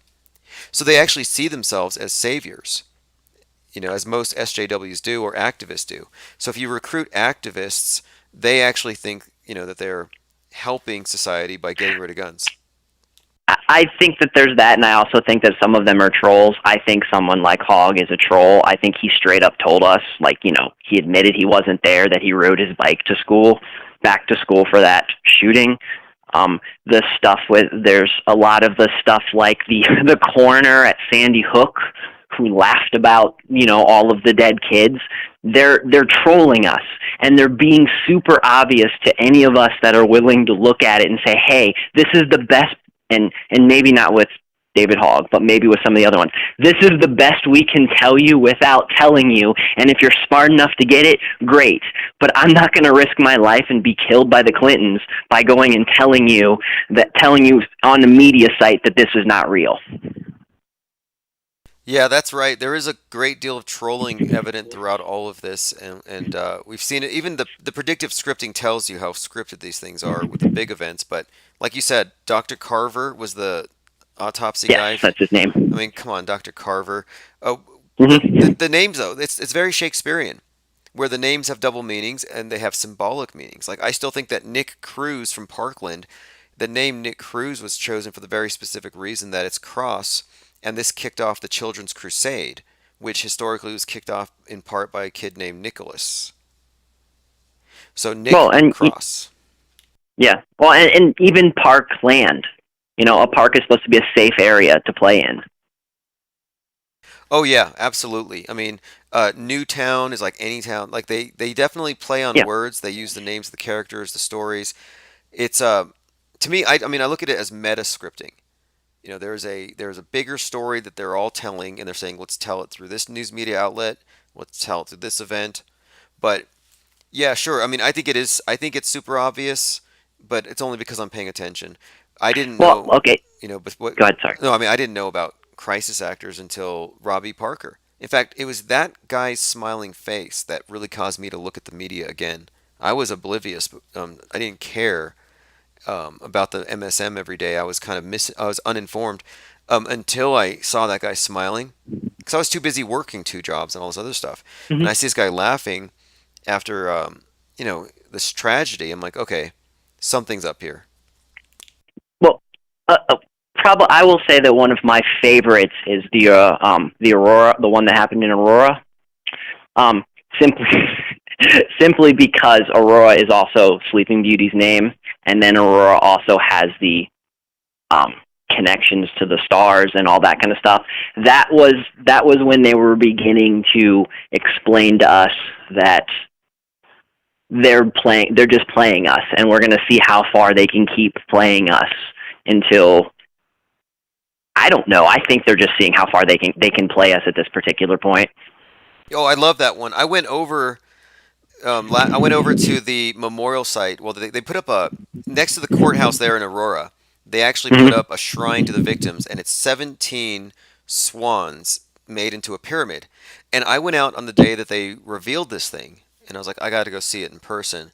So I go out there, and I look at these metal swans near the courthouse, and I see people swarming around it. There's like flowers underneath it, and people are walking around with their phones, and I'm like, oh man, there's a lot of like survivors or something, people taking pictures of it. So I thought the people really bought into this. So I went down to go shoot a live stream, and I started asking people, are you here for the memorial? Is this it? And no one there knew what the hell I was talking about. They're like, what memorial? And I was like, well, what are you guys doing here? Well, the city set up a big Pokemon event at the courthouse that day. So wow. So the news media is recording. They got the choppers, you got the other cameras, and there you see all these people near this big shrine. Like, oh man, look at all these people mourning. And no, they're looking for Pokemons. It was a great photo op that they set up that way. Wow. I didn't know about that one. That is spectacular. Yeah, I was there for it, and I did a Wow. live stream of it. And the guy, I think his name was Chip, like the city manager who was a huge part of organizing that event or whatever. They gave this guy some kind of a plaque, and I said on my live stream, I said, "Hey, this is a waste of taxpayer money. This is the worst piece of art I've ever seen," and my channel was deleted for it. I Well, I mean, criticize art, and I lose my channel. for it to be, I know way too much about silly things, so, but for it to be a Pokemon gym or a site, somebody had to program that. Someone had to do some major programming to get that in, especially being a newer site. So, that the levels of how many steps it would have had to take to do that is pretty interesting. Yeah, it surprised me that no one there knew what the hell Yeah. it was. They were just hunting Pokemon. Is my first encounter with that thing. But yeah, the Dark Knight Rising, Sirius Hmm. Rising, Aurora. This is when they introduced the Batman versus Joker, and that dialectic where the Joker represents the mentally ill terrorist that society has to fear, and Batman represents the militarized police who has to come in to solve it because the regular cops can't. And that dialectic, Batman and Joker in Gotham, it's very Masonic with the white face paint, the guy in the black, and then the Hmm. Masonic pillars, the black and the white pillars are labeled B and J for Boaz and Jacob is their name, so these pillars, but B and J, Batman, Joker, the control dialectic where they control both sides, order out of chaos is their logo, and they have their black and white eagle for the 33rd degree, 32nd degree, and it's just like they their logo is order out of chaos. Well, Joker brings the chaos, Batman brings the order. And if you look at the Boston bombing, they actually called the bomber the Joker.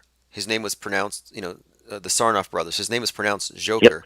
Then you had the Joker shooting at Batman, and this theme of the Joker requiring a Batman response is constantly being replayed again and again. And yeah, it really did kick off with that particular event. There's so many levels of symbolism here, and even within the scripting, they tie him into these other events. So yeah, that's a very fascinating case study. James Holmes, whose dad, by the way, had some business dealings with Adam Lanza's dad. Oh, I didn't know that. Hmm. I knew that Holmes was doing he was getting into biofeedback and a lot of studies with how the brain and remapping the brain, and I actually have very firsthand knowledge about using biofeedback to remap brains, and I've seen how crazy it works. My little brother has seizures, and one of the ways that we tried to counteract his seizures was to hook him up to the computers, and he went through biofeedback. And the the doctor one day had a new program he put in, and he said, my little brother sat down and they put this thing on your head, and what you're supposed to do is you're supposed to move these blocks on a screen with your mind, and that helps rechannel your neuropsis, whatever that word is I'm trying to I've say seen right that. now. Okay, so he was definitely getting some funding from DARPA or Okay, something. I don't know who he's getting funding from, but he tweaked something, and my brother just kept seizuring and seizuring and seizuring and seizuring and seizuring. He put that thing back on his head. He pushed some buttons, and it stopped. This is all really intriguing. This kind of reminds me of something because this guy, his connection to this type of research. Well, it turns out here's a weird correlation. David Hogg's dad was investing in a company that was providing simulated shooting training for ROTC students at Parkland. And guess who was in the ROTC who presumably would have been doing this, Oculus virtual reality shooting? Nick Hmm. Cruz. Nick Cruz. Okay. So it's like, well, Nick Cruz, ROTC, would have been in the program that David Hogg's dad was involved in that was using augmented virtual reality for military training applications. I thought that was kind of an interesting thing. More of this Yeah. tied into a shooter, no less. Yeah. And then That's Adam Lanza apparently was killing it at Dance Dance Revolution, but I don't know if that means anything. well, and that New Zealand shooter, and watching the video of that New Zealand shooter, is he was like, that looked like a really bad first person shooter. 100%. And you know what? That's Yeah. something else to consider. When they switched from serial killers to mass shooters, first person shooter games came out and became very popular. And even with Adam Lanza, they brought up, and I think Obama put a lot of money into this. They said, we got to start looking into the effects of violent video games. And after the El Paso shooting, Donald Trump said, we got to do something about violent video games. And Walmart even took down their video game displays that had, guys with guns. But the introduction of the first person shooter, it's a form of entertainment. And all of the entertainment is preparing us for the fake news. So you get a story like, oh yeah, 96-pound weakling climbs out of his basement, kicks down a door, and shoots 26 people with his guns. That could only happen in a video game, first-person shooter video game. And so I hear the story, it makes no sense. But to the masses who grew up playing these video games, it doesn't really strike them as out of the ordinary because their Overton window, their expectations have been kind of like set. So they live in a world where when you have a gun, you can just wipe out hundreds of people in one setting. Oh yeah, that's the other thing that I've noticed with folks that haven't discharged a gun or hasn't shot anything. Maybe they've shot at a range, but never actually shot something in real life. They have this crazy Hollywood fantasy of what's going to happen. Yeah, exactly. And so when the fake news events match that Hollywood, instead of people saying that's fake, they're like, oh, that's real, because they blurred the distinction between real and fake so effectively. Yes. Yeah, that's one of the things that is very disturbing, and video games are definitely doing that even more. So I mean, in the evenings, I play Fortnite with a bunch of people, and occasionally we'll have different people pass through, and it is insane how these kids have these gun word knowledge, but have no idea about anything about the gun that they think they're talking about. Oh, sure. And if you play games long enough, you're going to play games in outer space. So you're going to have a visceral appreciation and understanding for orbital mechanics and spaceships landing, and meteors and asteroids are like a part of every game, these space games. Yes. Not a coincidence. Oh, yeah. Not a coincidence. No. They want to introduce the video games, get those meteors in your mind right away, so that decades later it's just commonplace to talk about space air defense. Well, that and and the survival game genre, just some of the survival games that I've played in the past.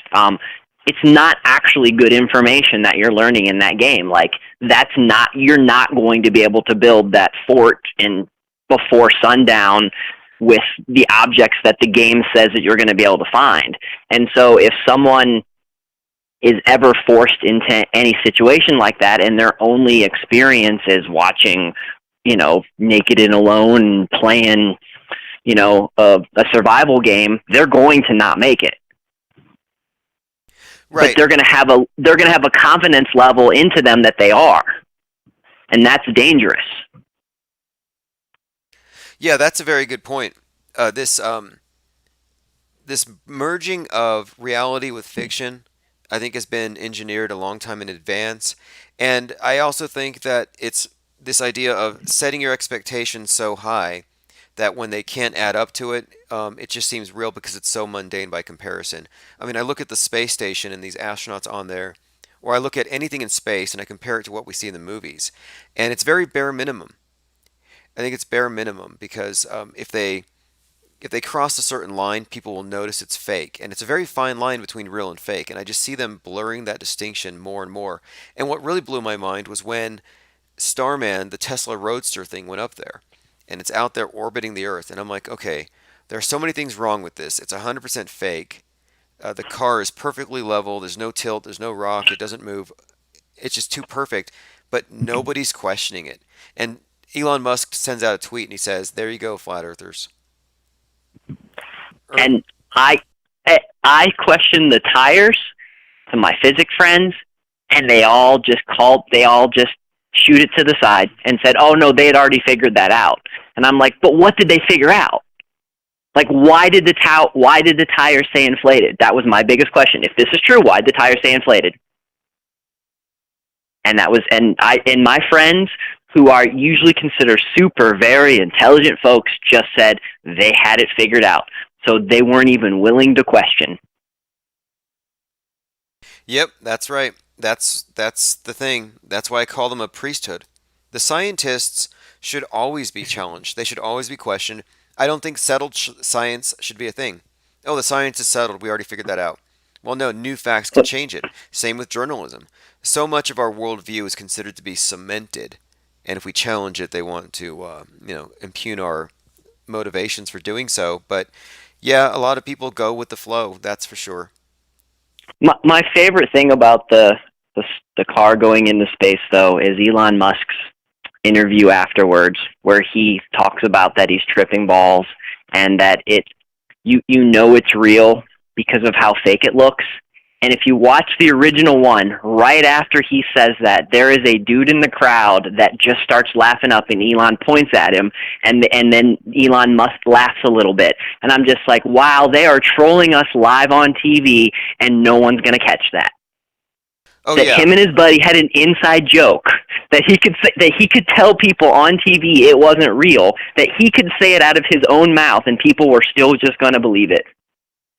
He said, it's got to be real because it looks so fake, or it looks so fake because it's so real. I'm like, wait. See, I've seen him give his speeches. I've watched his speeches, and sometimes he stutters. He spends a few minutes trying to, and people say in the audience, it's because he's so smart. He's got to dumb it down for us, and it takes him a minute to do it. So I'm like, wait a minute. So his Tesla Roadster is so real it looks fake, and now you're telling me he's so smart he sounds dumb. And then you have the shatterproof windows on a car that breaks 2 times. Oh yeah, on his truck. Yes, the Blade Runner truck. That's right out of the Blade Runner, which takes place November 2019, and the main thing is about hunting deepfakes or finding the deepfakers. So it's the fact is that car looks exactly like it's from that movie, and again, another example of where they use the entertainment fictions to prepare you for the news fiction. Oh, absolutely. That's where so many people think, like, the Simpsons are time travelers or stuff like that. No, they're just pre-programming. They're planting the seeds, even if it takes 10 years for that seed to turn into anything. They're planting the seeds so it feels normal to you. Yes. My term is meta-scripting because it's all scripted. And so if they're planning this event, they got to have a narrative structure for it and a basis for it that leads to it logically. And yeah, all these examples of predictive programming, it's not anything more complicated than this. They're all privy to it, or at least on some level, they're scripting this thing. And this explains predictive programming that goes into many psyops, not just 9/11. So there's nothing really scary or occult. It's just that the world stage appears to have a metascript that is being followed fairly closely by all the media organizations, which doesn't make sense. I mean, unless you consider how centralized the ownership is and how they could actually get these uniform messages out there. Well, here's how I view it.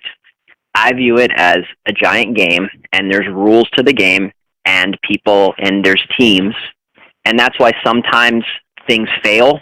Like, I think Y2K was a thing, and I think it failed. I think it didn't happen the way it was supposed to, because it just another event or another team got to, give a mulligan card or something. Okay, what about 11-3? 11-3, was that meant to happen and they had to pull it? I think that it was supposed to happen, yes. I think a lot of the stuff that we've heard, that you get these hypes, were supposed to happen, and one of the teams stopped it from happening, or one of the teams threw some money down and said, okay, we can't have this happen yet. This is going to ruin the game, and we can't ruin this game, because we have to be able to pass this game down for generations. You know, you may be onto something with that one because I'm not going to say I was disappointed that Seattle didn't get, that they didn't get a nuke, but the scripting was so heavy, and I'm like, man, if they played that card, there would have been a lot of profits. And if you have a Well, prophet, somebody calling the future, well, that would create a problem because we could just basically say what we know. Well, see, I really thought that was going to happen because it was rewritten. It was already written in a movie that James Cameron did, or a TV series that James Cameron did, The Dark Angel. The date was a little off, but it was Seattle that got right on the fringes of the nuke that knocked Seattle back into the Stone Age, that knocked them back, into the thing, and that's where you had those mutants and the people with barcodes on the back of their heads. And I really thought, man, they were telling us. They told us it was going to happen. You had the guy on the internet that's name was like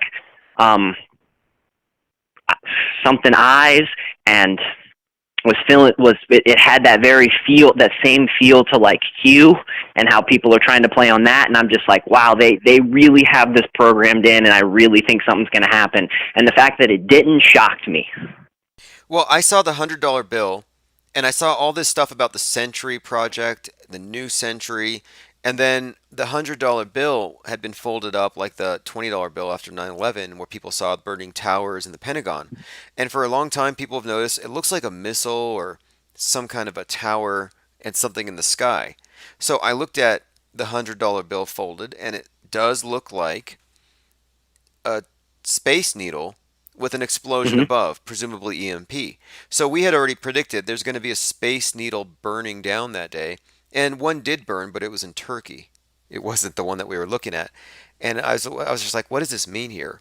That they would have all this effort into scripting an event. I mean, even that TV show, How It Ends, or that movie, How It Ends, was 113 minutes long, came out 113 days before 11/3. I mean, it was just so intense. The beyond coincidence. And even the guy, the German cook guy, the kitchen guy who came up with this or who first popularized it, he did a little piece afterwards and he says, whatever happened or didn't happen, you can't say it wasn't scripted very heavily. You can't say this is just a coincidence. So have you ever stumbled across, it's called the Princeton dot. It's supposed to be the consciousness of the internet. No, I haven't yet. Okay, it Princeton, they started this experiment, I believe they started it in 99, and it has been able to accurately predict events, like and by accurately predict, the dot changes color as as the internet and more people start searching, or as the consciousness of what people are doing on the internet starts moving towards one particular type, the dot changes color from, on a normal day it's blue and it starts changing to red. And you can go back and look at, since they've been historically following this dot, you can see down to the minutes and hours as the colors change, and it has pretty accurately turned red during minutes before events. And that's something that really intrigues me. The other reason I'm pointing that out is, if it is true that we can also play their game, we just have to group enough people together to think in a particular direction, or to keep fighting by letting people know that we know that this event's going to happen, and make them tip their hand so they can't do the event. I think that could be part of the reason why it didn't happen. I think that we, as folks that kept saying we knew this was going to happen, we're ready for it, we're planning for it, that could have been all it takes. We played their game. We got to be a player in the game, and they weren't used to it. I was putting out press releases. I was putting some expensive press releases out saying conspiracy theorists on the internet believe there's going to be a significant attack or invasion on Seattle on 11/3. And every time I put this press release out, it got rejected. And I kept really just rewriting it and changing it. I couldn't get any press releases out that day to really, just state it in advance because I wanted it in the record. So if the mass media controlled by government, ultimately by the oligarchs, was going to be employed to run a big psyop and a staged event, there would have been some inconvenient, I think, um, things out there that would get people. It wouldn't be like the 9/11 movement, which was totally controlled. If there was an 11/3, the 11/3 movement would have been auto hoaxers, not false flaggers. Yeah. Yeah, I can see that. But hey, do you have a channel or anything? Great call. We're reaching our 3 hour and 15-minute mark here. You've been on for about almost 90 minutes. We've covered a lot of things from the Mandela effect to transmigration of human souls to DARPA and shooters. Pretty much everything. Anything else that you can think of that we haven't covered? Not this evening, no. I think we've covered a lot of bases. So I just found your channel today, so I'm actually super excited to listen to more of what you have to say. I'm on DLive, so if anybody wants to follow me on DLive, it's just X Factor Firefly on DLive, and I just mostly talk about farming and homesteading and living off the grid and just everyday life of what it's like to try not to be in the world as much. Sounds cool. Off the grid, to me, that's globe exit. I've been looking at the concept of seasteading and all these various approaches to breaking away from the main. And I think that the globe model, despite its shape, ultimately it's about creating a closed system that you're dependent on. And so when you're breaking away from that with homesteading, whatever, you're actually globe exiting. You just haven't left the vicinity. And that's what I'm going to do. When we break the globe and we find out there's 50 more continents, I'm not necessarily going to move. I'm just looking to break away from the system that keeps everybody in this false enclosure with its own limits and what the limits, cause, from there. Once you create a closed system, you pretty much put everybody in a state of antagonism and war. I absolutely agree with you. And if we can get rid of that closed system, and we can get people to stop looking at the necessary of war, we can actually start accomplishing awesome things, because I think as humans we can accomplish some pretty awesome, amazing, real feats, not these pretend ones, like doing real stuff. So cool. Well, hey, thanks for the call. I'll definitely stay subscribed to your channel. DLive has been it's been a nice transition, because YouTube is not friendly to open conversations, and DLive definitely is not run by fascists. So nope, it is not. It seems so far to be a fairly safe place to speak your mind, so I will be here for a while. Cool. All right. Again, have yourself a wonderful day. All right, phones are open, 505-510-4226. Thanks, XDR Firefly. If anyone wants to subscribe, I recommend subscribing to everybody that you see in the chat on any platform you're in. And if you haven't moved to Float, that's where I'm tweeting now. I wouldn't even call it tweeting, because I'm floating now. Float.app is the social media page that I use. I'm also live streaming there as well, but right now that's where I do all of my microblogging, and if you want to join me there, infiniteplainradio.live. So we've covered a lot of topics. I think we started off talking about the Mandela effect, and look, I don't think I'm not trying to stop the Mandela effect. I don't really care what people believe, or even though I'm saying it's not what they think. What I am saying is that what it actually amounts to, it's tantamount to magical thinking. It's a metaphysical interpretation. So if you're into metaphysics, that's where the Mandela effect applies. So you wouldn't use a metaphysical interpretation or mysticism or magic to explain 9/11. We're talking about reality and what really happened. The Mandela effect is, like I said, to me it's mostly a metaphysical explanation in the same category as perhaps Wicca or The Secret. The Secret? Like the power of positive intentions to manifest things. That's where it falls in. That's where the thinking is. Now, as far as the actual Mandela effects, are they legitimate? No. I think those are completely contrived and artificial. You have contrived and artificial things with an explanation that is, a metaphysical thing. Anyway, infiniteplainradio.live if you want to join. Bass Slapping Bear says, don't tell me who to not listen to. That's ridiculous. Yeah, exactly. I get these trolls that come in here and they say, don't listen to this guy. he says the news is fake. Don't listen to this guy. He doesn't believe in climate change. It's like I say, don't listen to the guy that says don't listen to that guy. Don't listen to the guy that says pay no attention to the man behind the curtain. And that's where the mass media today is really having a hard time. They're trying to tell us who we shouldn't listen to, and they're saying, oh, that's hate. And I'm calling it a hoax. I don't really believe that hate is a thing. You can't measure it, you can't prove it, you can't quantify it. I think it's just a replacement for wicked and sinful, which are things that have no place in reality. These are just like terms we use to color things. It's adjectives.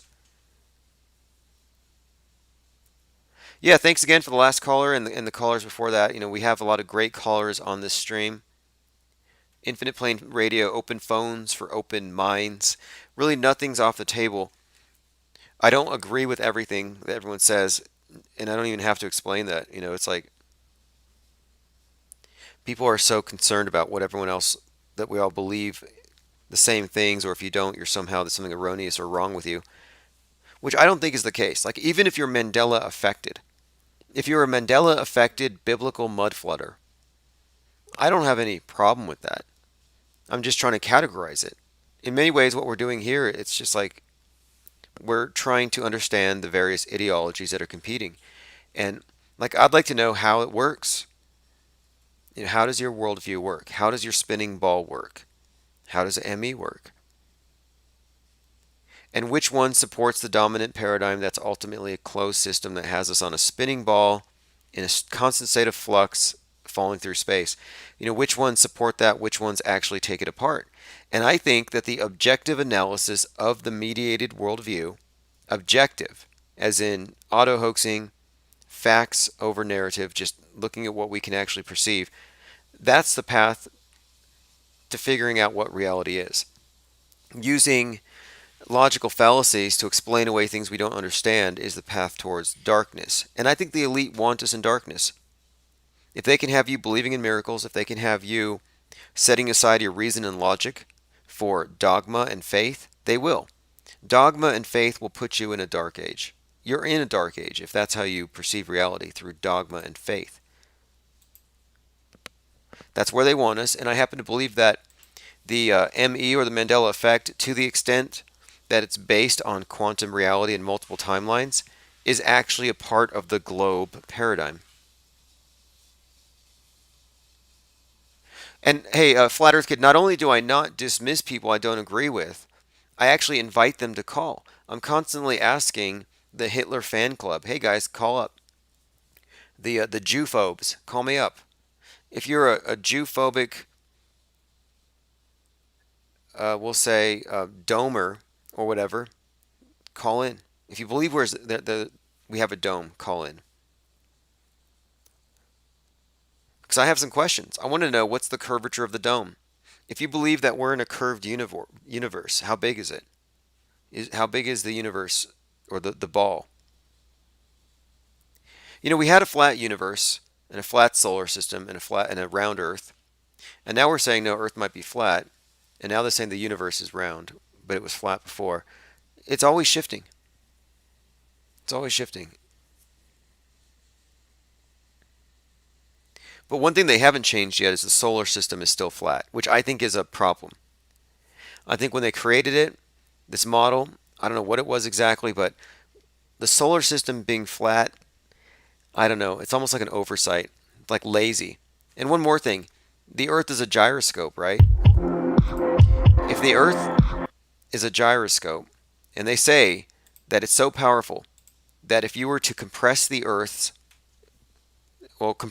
into, I think 4-inch by 4-inch, maybe a cube that size, like that's the size of one of these airplane gyros. If you were to actually take the Earth and shrink it down to that size as a gyro, it would be twice as powerful as those they use on airplanes, which spin something like 44,000 times a minute. So if the Earth is a gyroscope, which we're told that it is, we're told that it's twice as powerful as the ones in airplanes. Well, how come it tilts? How come the Earth has a 23.5 degree tilt?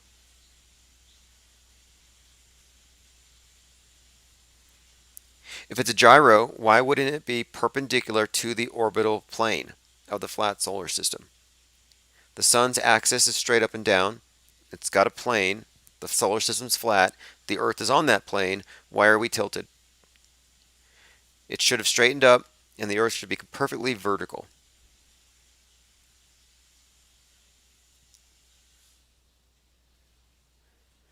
All right, so thanks for the calls, everyone. I'm going to go ahead and take off for tonight. If you haven't joined the mailing list, go to Patreon. That's where you get notifications, newsletters. It's $1 a month is all it takes to keep this channel alive. Trying to get 1,000 people on board, because with 1,000, we could jump into AM. There's a station I found in Florida where I can pay to have, I think, a 1 hour night, 5 nights a week, 4 weeks a month, and it's just about $1,000 bucks. I'm like, well, that's reaching an audience of 30,000 people every quarter hour. So what I would do is I would be live like we are now taking calls, but then I would patch in and really open up the phones to a whole lot of people who may not have heard some of the things that we're talking about. So it should be interesting. So I have a lot of plans for 2020. I think it's going to be the best year yet as far as what we're doing, as far as growing our network of perceivers to combat the masses of blind faith believers. The 95% who believe whatever they're told pretty much are in a position here because of their influence to dictate the reality that the rest of us have to deal with. And that's the reason why it's even important. You know, it's like, hey, if you would let us opt out, if we can opt out of your system, if we could opt out of it, yeah, sure. You know, go build your communes, go build your Mars base, go build your perfect societies. But no, they're actually drafting everyone into it. There's no opt out. All right, have a great night, everyone. This is Auto Hoax by Chief Crow and the Flat Earth Worms.